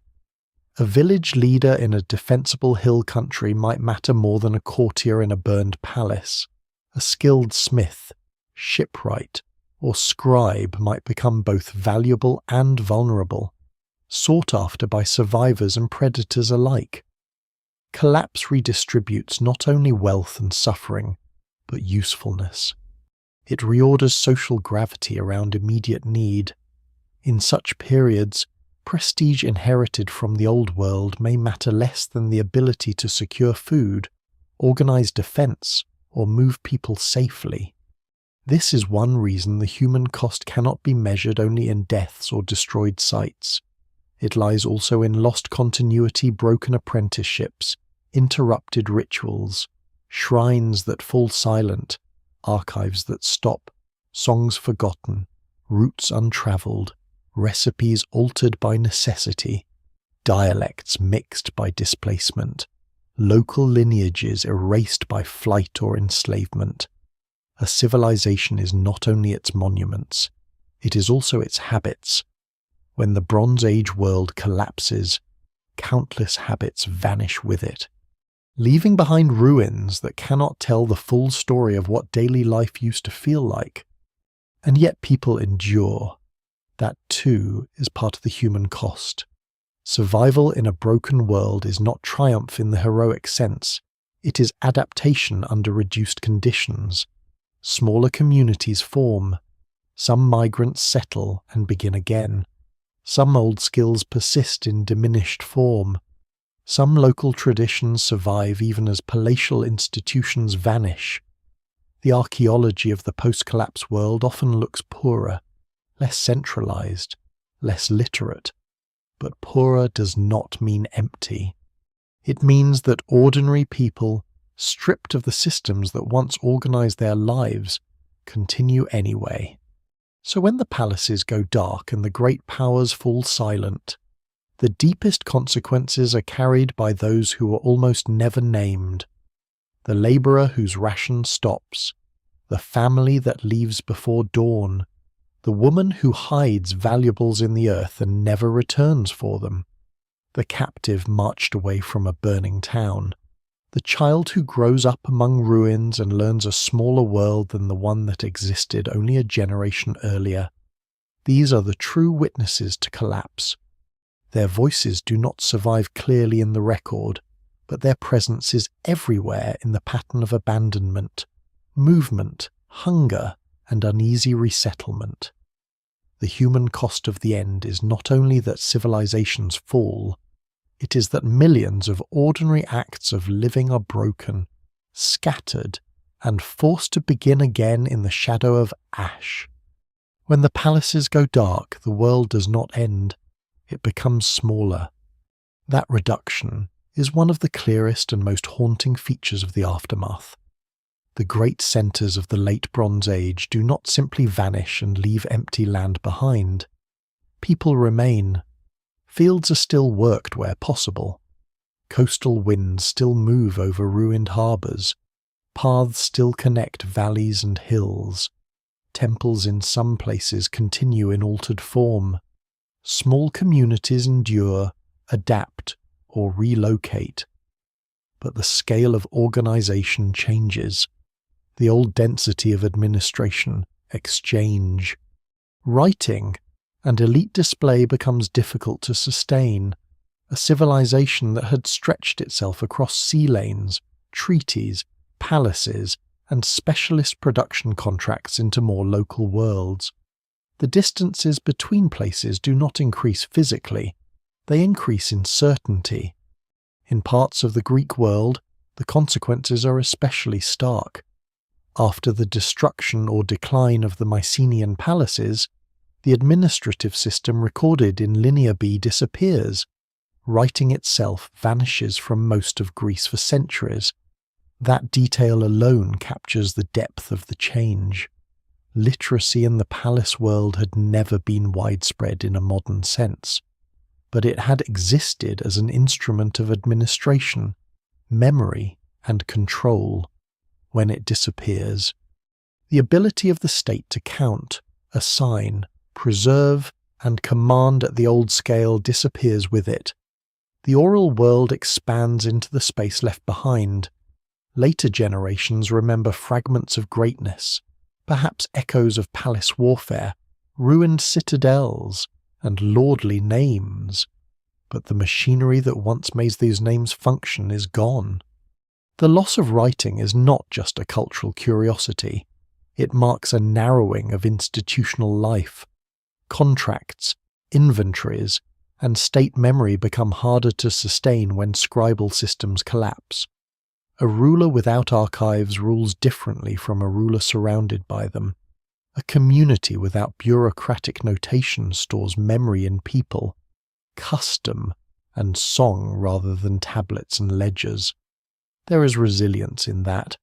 There is also loss. What the post-palatial Greek world preserves is not the same kind of complexity that the palaces managed. It is continuity on lower administrative voltage. Trade contracts too, though not everywhere equally, and the archaeological record begins to show the change. Imported luxury goods become rarer in many places. Long-distance exchange narrows or becomes less regular. Specialist craft production often shrinks. Pottery styles simplify in some regions. Monumental building declines. Settlement patterns shift towards smaller, more defensible, or more local sites. None of this means all contact disappears. The Mediterranean never stops moving entirely. But the texture of movement changes. The old confidence that a palace can order resources from afar, that a king can rely on stable routes, that elite taste can be fed by distant specialists, becomes much harder to sustain. Horizons shorten. The Levantine coast offers a more mixed picture. Some old cities are destroyed and abandoned. Others recover partially under new conditions. New populations settle or emerge more clearly in the wake of upheaval. Coastal and inland worlds are reorganized rather than simply erased. But the old diplomatic environment of the late Bronze Age, in which city-states, vassal rulers, and empires moved within an established and literate international framework, is broken. Egypt's old grip weakens. Hittite authority is gone. Local powers, migrants, survivors, and new political formations begin to occupy the fractured landscape. It is no longer the same game with different players. The board itself has changed. In Anatolia, too, the disappearance of the Hittite imperial center creates a transformed political map. The great archive-bearing capital of Hattusa is no longer the hub of an empire, yet Hittite culture does not evaporate completely. In parts of southeastern Anatolia and northern Syria, Neo-Hittite or Syro-Anatolian states preserve elements of Luwian and Hittite tradition in altered forms. This is one of the important corrections to any overly dramatic narrative of total civilizational death. Collapse destroys centers, but fragments persist.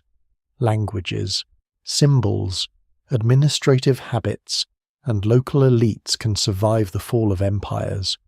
What disappears is the large integrated order that once bound them together. What remains is more regional, more vulnerable, and often more improvisational. This is also the period in which Dark Ages emerge. Though that phrase must be handled carefully, it can imply complete ignorance or universal misery, neither of which is accurate. The so-called Greek Dark Age, for example, is dark above all because the written record thins dramatically, and because material complexity declines compared to the Palace Age. It is dark to historians in part because fewer lights remain in the archive, but to those living through it, it is not a metaphor. It is simply a world with fewer institutions, fewer certainties, fewer imported luxuries, fewer monumental centres, and smaller political horizons. The darkness lies in contraction. One lesser-known but revealing sign of this contraction is the way some settlements shift toward more defensible or less conspicuous locations. In insecure times, a broad, fertile plain tied to major routes may no longer feel like safety.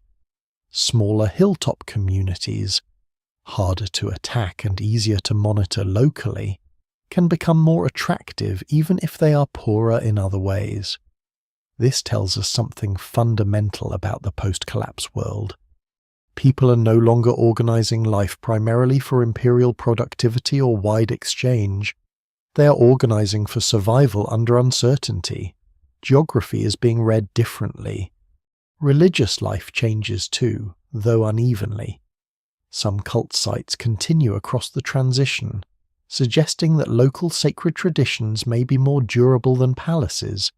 Others disappear or are transformed. When a great centre falls, the gods associated with royal power do not necessarily vanish, but the institutions serving them may. In some places, household religion, local shrines, and small-scale continuity probably matter more than the elaborate state cults that once projected cosmic order through temples and courts. This is another form of civilizational shrinkage, the sacred moving closer to the local, because the imperial frame has broken. Egypt stands apart, but not outside the change. It remains literate, centralized, and politically visible, yet it too inhabits a diminished world. The great peers of the late Bronze Age international order are gone or transformed. The old network of treaty partners, rivals, and correspondents no longer exists in the same form. Egypt continues, but continuation is not victory over history. It must now live in the aftermath rather than at the centre of the old system. Even the kingdom that survives best survives into a smaller age. The reduction in complexity also changes memory itself. In a palace world, records preserve obligations, inventories, names, and events in administrative detail. In a post-collapse world, memory becomes patchier, more local, more vulnerable to transformation into legend. This is why later cultures so often inherit the Bronze Age as rumour wrapped in grandeur. Ruined walls remain, great tombs remain, fragments of heroic names remain. But the actual workings of the societies that built them become difficult to reconstruct even for descendants living nearby. The collapse does not only destroy institutions, it destroys the framework needed to understand these institutions clearly. That helps explain the strange afterlife of the Mycenaean world in later Greek tradition. The epic memory of mighty kings, distant wars, and fortified centres may preserve dim reflections of Bronze Age realities, but by the time those stories are shaped into literature centuries later, the world that produced them is gone. The poems are speaking across a rupture. That rupture begins here, when the palaces go dark and the documents stop. Between the event and the memory, complexity is lost. There is an economic humility to the aftermath as well. Fewer finely made imported objects circulate. Metal becomes scarcer or more locally managed in some areas. Long-distance procurement is harder. Craft specialization often contracts toward what local communities can support. Wealth does not disappear, but it becomes less theatrically international in many regions. The old courtly brightness fades. In its place comes something tougher, poorer, and often more practical. For ordinary survivors, this may mean fewer opportunities, but it may also mean living outside the heavy demands of palace extraction. Collapse destroys and redistributes at the same time. It breaks old burdens and old protections together. No single description captures the whole post-collapse world because the aftermath remains uneven. Some regions recover faster than others. Some build new political forms from old fragments. Some experience continuity in disguise. Some settle into centuries of reduced visibility. But across much of the old Eastern Mediterranean system, the pattern is recognizable. Writing declines in key areas, trade contracts, populations scatter or reorganize, centralized authority weakens, large-scale diplomacy disappears or narrows, the old age of palaces, great kings speaking as brothers, and carefully managed luxury exchanges over. And yet, from that darkness, something is being prepared. Smaller worlds can incubate new forms. Fragmentation can clear space as well as destroy it. Local elites rise where empires have fallen. Migrant groups settle and become rooted. Survivors mix traditions that had once been kept apart by imperial boundaries. New languages and identities gain room to sharpen. The first generations after collapse rarely see this as opportunity. They experience it as loss. But history is already turning in the ruins. For now, though, the dominant feeling is contraction. The palace storerooms are cold. The scribes are gone. The courtyards that once organized labor and tribute hold silence, wind, and debris. Roads still run outward, but fewer people travel them with confidence. The sea still shines under the sun, but it no longer guarantees connection. The old world has not been annihilated. It has been reduced to fragments, local continuities, and half-remembered greatness. After the palaces go dark, civilization does not disappear. It survives in diminished light, waiting for other peoples, other states, and other stories to rise from what has been broken. Out of the wreckage, new peoples and new worlds begin to take shape. This is one of the strangest truths of collapse. It destroys old forms with terrible force, but it also creates openings that had not existed before. When great palace states fall, when imperial supervision weakens, when trade routes are broken and reassembled under new conditions, the vacuum does not remain empty for long. Smaller powers rise, migrant groups settle, older traditions survive in altered hands. New identities sharpen in landscapes where the old political order can no longer contain them. The end of the Bronze Age is therefore not only a story of disappearance, it is also the beginning of the Iron Age Mediterranean and Near Eastern world that later history will recognize more clearly. Along the Levantine coast, one of the most important developments is the emergence and expansion of the Phoenician city-states. These coastal communities do not appear from nowhere. They grow out of older Canaanite urban traditions that survive the collapse better than some of the great palace and imperial systems around them. But in the New World, their role changes. Freed in part from the old political landscape dominated by large empires and palace diplomacy, cities such as Tyre, Sidon, and Byblos become increasingly significant as maritime centres.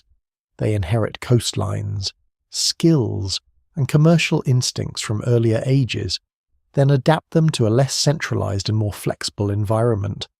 In time, they will become some of the great sailors and traders of the Mediterranean. The collapse, in that sense, clears water for them.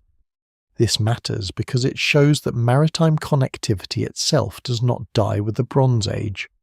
What dies is one particular kind of elite, palace-centred international system. The sea remains a road, ships still move, trade revives in new forms. The difference is that new actors now dominate more of that movement.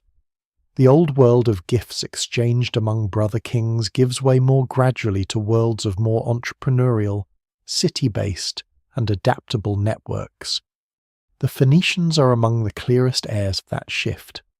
Their success belongs partly to survival, partly to timing, and partly to the fact that a smaller fractured world can reward nimbleness more than imperial scale. farther south in the Levant. The post-collapse centuries also see the growing visibility of the Israelites in the highlands and surrounding regions. Here, too, caution is essential. The origins of ancient Israel are complex and still debated. What survives in the record suggests a mix of local development, shifting settlement patterns, possible elements of migration, and social transformation within Canaan rather than one simple invasion narrative. Yet the broader point remains clear. As the old Bronze Age city-state and imperial structures weaken, new social and political formations become possible in upland zones and frontier regions that had previously been more tightly constrained. Communities that were once marginal, subordinate, or less visible in the written record now gain room to consolidate. That process is not unique to Israel. It is one example of a larger pattern. When great centers fail, peripheral zones often become historically creative. The collapse of heavy palace administration and imperial oversight does not produce equality or peace, but it does loosen older hierarchies and allow new local powers to emerge. The highlands, interior valleys, and secondary towns of the eastern Mediterranean begin to matter differently. A world once organized around palaces and coastal hubs becomes more regionally varied. Power is no longer concentrated in quite the same way, and that redistribution changes the future. The Philistines are likely connected in some way to the wider movements associated with the Peliset of Egyptian texts, provide another crucial example. In the southern coastal Levant, archaeology reveals cultural changes after the collapse, including pottery styles and practices that suggest links to Aegean or wider eastern Mediterranean traditions. Over time, these settlers or mixed communities become a rooted part of the local landscape, forming the Philistine pentapolis and playing a major role in Iron Age history. What began as movement through crisis becomes settlement, then identity, then political reality. This is one of the clearest illustrations of how the so-called Mystery Army may have been only the visible front of deeper demographic change. Invaders in one generation can become established neighbors in the next. In Anatolia and northern Syria, the Neo-Hittite or Syro-Anatolian states preserve fragments of the Hittite and Luwian world after the fall of the empire. These kingdoms are smaller, more regional, and less capable than the old Hittite imperial order, yet they are not mere ruins. They carry forward language, iconography, royal traditions, and political memory into a transformed age. This continuation matters because it reminds us that collapse is not uniform erasure. It often leaves behind islands of adaptation. The imperial centre disappears, but some of its cultural organs keep beating in the provinces. Later history is full of such afterlives, and the late Bronze Age is no exception. Assyria, too, belongs to the new world that emerges from the old one's failure. Although it experiences difficulties of its own, it does not vanish. In the centuries that follow, Assyria grows into one of the dominant military and imperial powers of the Near East. This is not because the Bronze Age collapse leaves Assyria untouched, but because the rearranged political landscape eventually gives it room to expand into vacuums others can no longer hold. The disappearance of one set of great powers helps prepare the stage for another. In historical terms, collapse is rarely the end of power itself. It is the redistribution of power under new rules. The Greek world presents a slower and more enigmatic rebirth. After the disappearance of the Mycenaean palace system, centuries pass in reduced visibility, with smaller communities, less writing, and narrower horizons. Yet from this world eventually emerges the Greece of the archaic and classical periods, a landscape of polis, colonization, alphabetic writing, and new forms of political experimentation. The connection is not straightforward. Classical Greece is not simply Mycenae restored. Too much has changed. The palace order is gone. The heroic memory remains only an altered story, but the collapse clears the ground on which entirely new Greek forms of social and political life can later arise. Without the end of the palace age, the later city-state world might have looked very different. One lesser-known but striking feature of post-collapse creativity is how often it depends on mixture. Migrants settle among older populations. Survivors from palace societies adapt to reduced conditions. Coastal groups absorb influences from multiple directions. Sacred traditions continue in local forms while political structures are reinvented. Language, pottery, weapon styles, burial customs, and settlement layouts all reflect this blending. The new world is not built by pure replacements. As if one civilization disappears and another arrives fully formed, it is built through overlap. That overlap can be uneasy, violent, and unstable, but it is also fertile. Iron itself, though its rise is gradual and should not be exaggerated into a simple technological revolution at exactly 1200 BC, becomes part of this new landscape over time. The Late Bronze Age had already known iron in limited ways, but the post-collapse world eventually sees broader adoption of iron tools and weapons. Scholars still debate exactly how much the spread of iron contributed to the transformation, and how much it was a response to changing supply realities after bronze networks were disrupted. What matters here is not a crude story of bronze ending because iron suddenly appears, but a broader shift in material culture fitting a changed political and economic world. A less palace-centered age may favor different patterns of production and access. There is deeper irony in all of this. The civilizations destroyed or broken around 1200 BC were among the most sophisticated their world had yet produced. Yet some of the societies that flourish after them do so precisely because they are, at least initially, less centralized, more adaptable, or better suited to a fragmented environment. Great complexity had become dangerous. Smaller scales now offer resilience. The future does not immediately belong to whoever can build the biggest palace.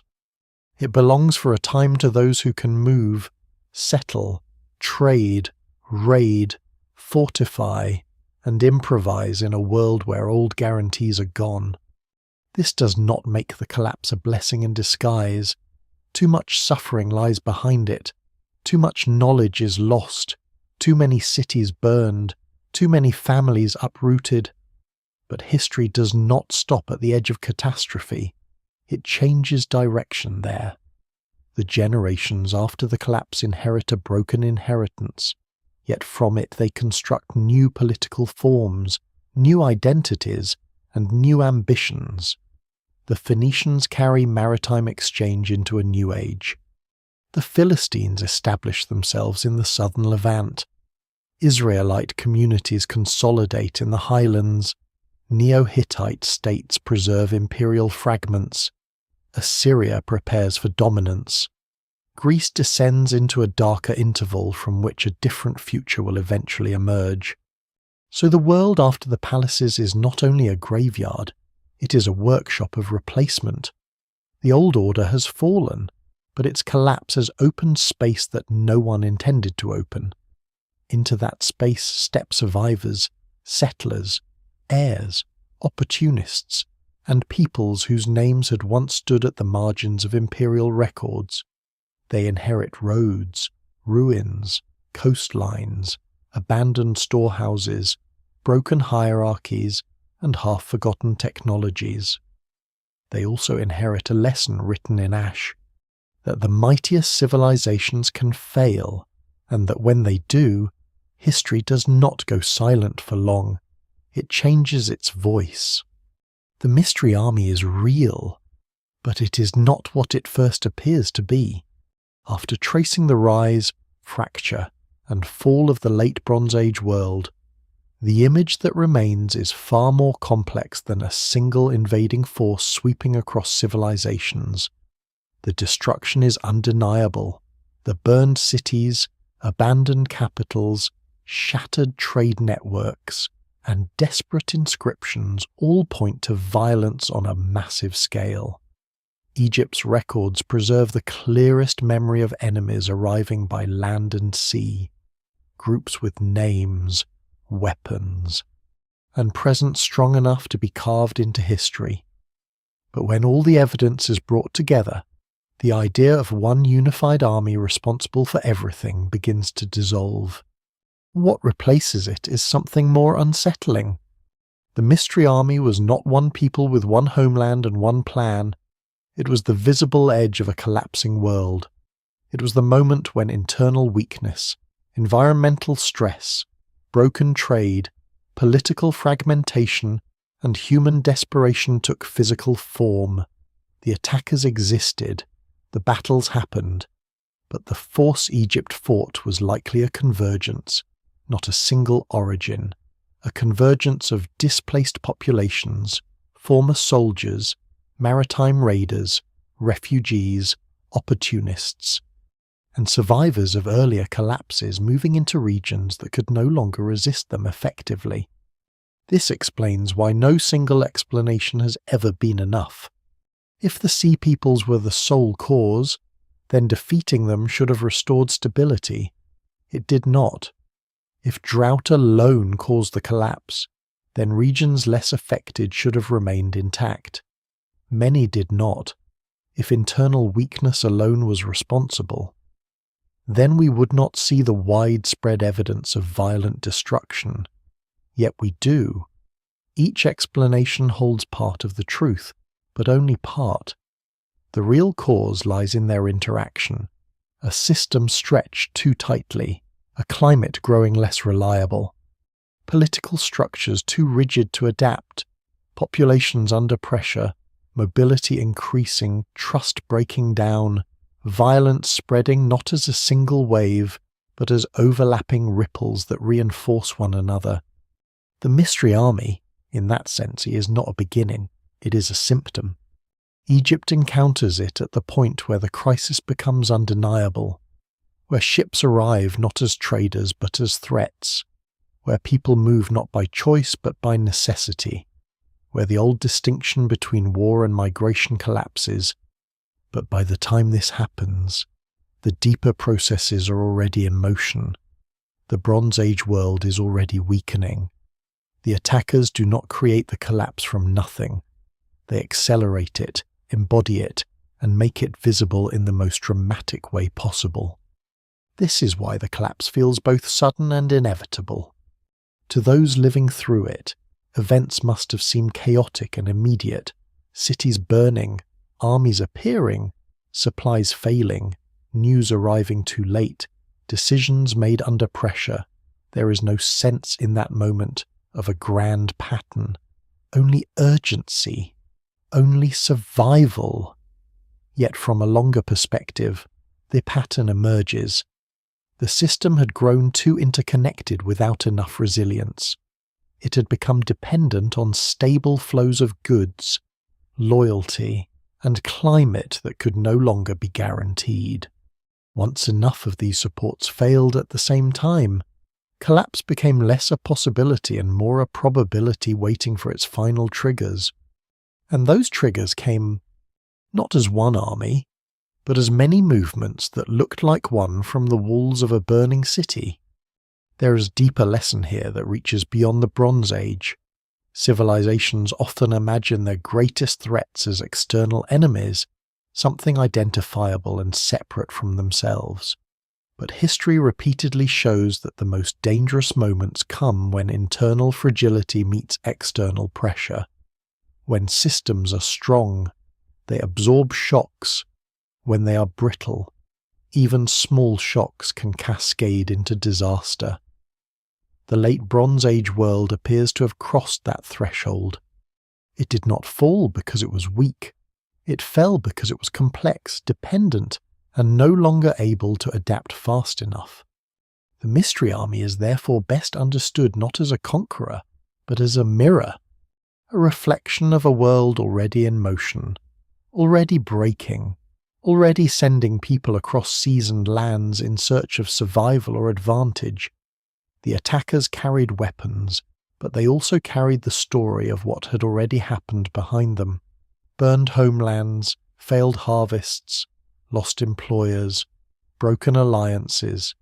They arrived as enemies, but they were also evidence that the old order was collapsing far beyond any single battlefield.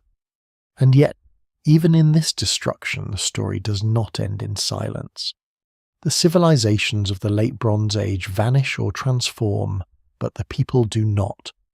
They adapt, they rebuild, they create new societies out of fragments.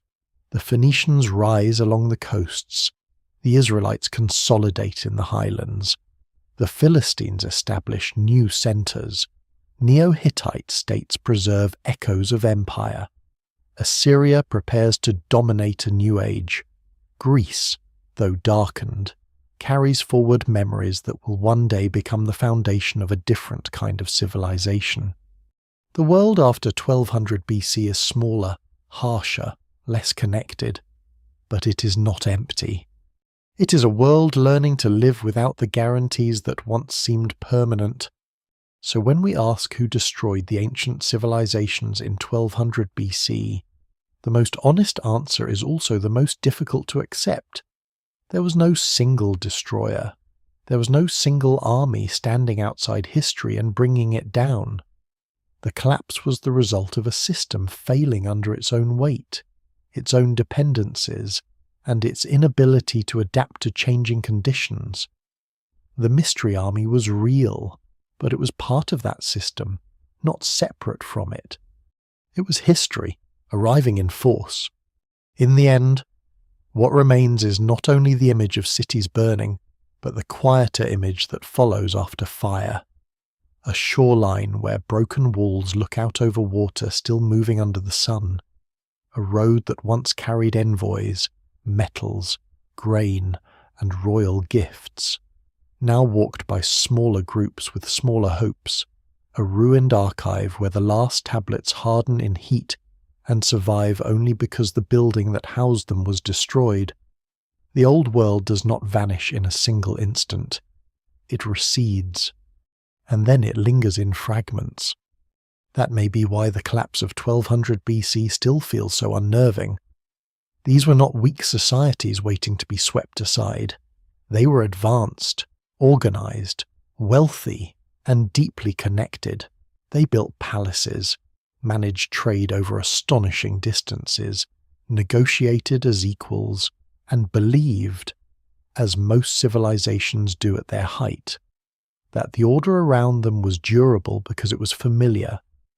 Then the climate shifted, trust thinned, supply lines faltered, enemies appeared, populations moved, and the structures that had seemed permanent revealed how contingent they had always been. What followed was not emptiness, but memory under pressure. Survivors carried skills into smaller worlds, families rebuilt in altered landscapes, new peoples rose among the ruins of older kingdoms. The sea remained, the land remained. The winds still crossed the same coast that had once linked the great Bronze Age powers together, but the certainty was gone. The age of great palaces, brother kings, and glittering exchange had passed into silence, and in that silence a different world began to form. There is something deeply human in that pattern. Civilizations reach outward, grow intricate, and come to depend on systems so vast that they begin to mistake complexity for permanence. Yet the past keeps offering the same reminder. Strength is never only a matter of size, wealth, or brilliance.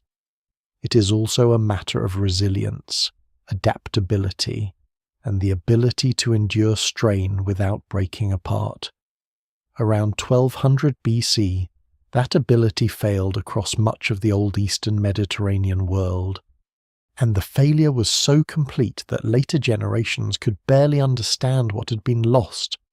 Perhaps that is the final image to leave behind. Not an army alone, not a king, not even a burning city, but twilight settling over the ruins of a once connected world. The last smoke thinning into evening air, the sound of waves against a dark coast, and somewhere beyond the fallen walls, people still moving forward into history, carrying what little they can, while behind them one of the ancient world's brightest ages fades into ash, memory, and myth.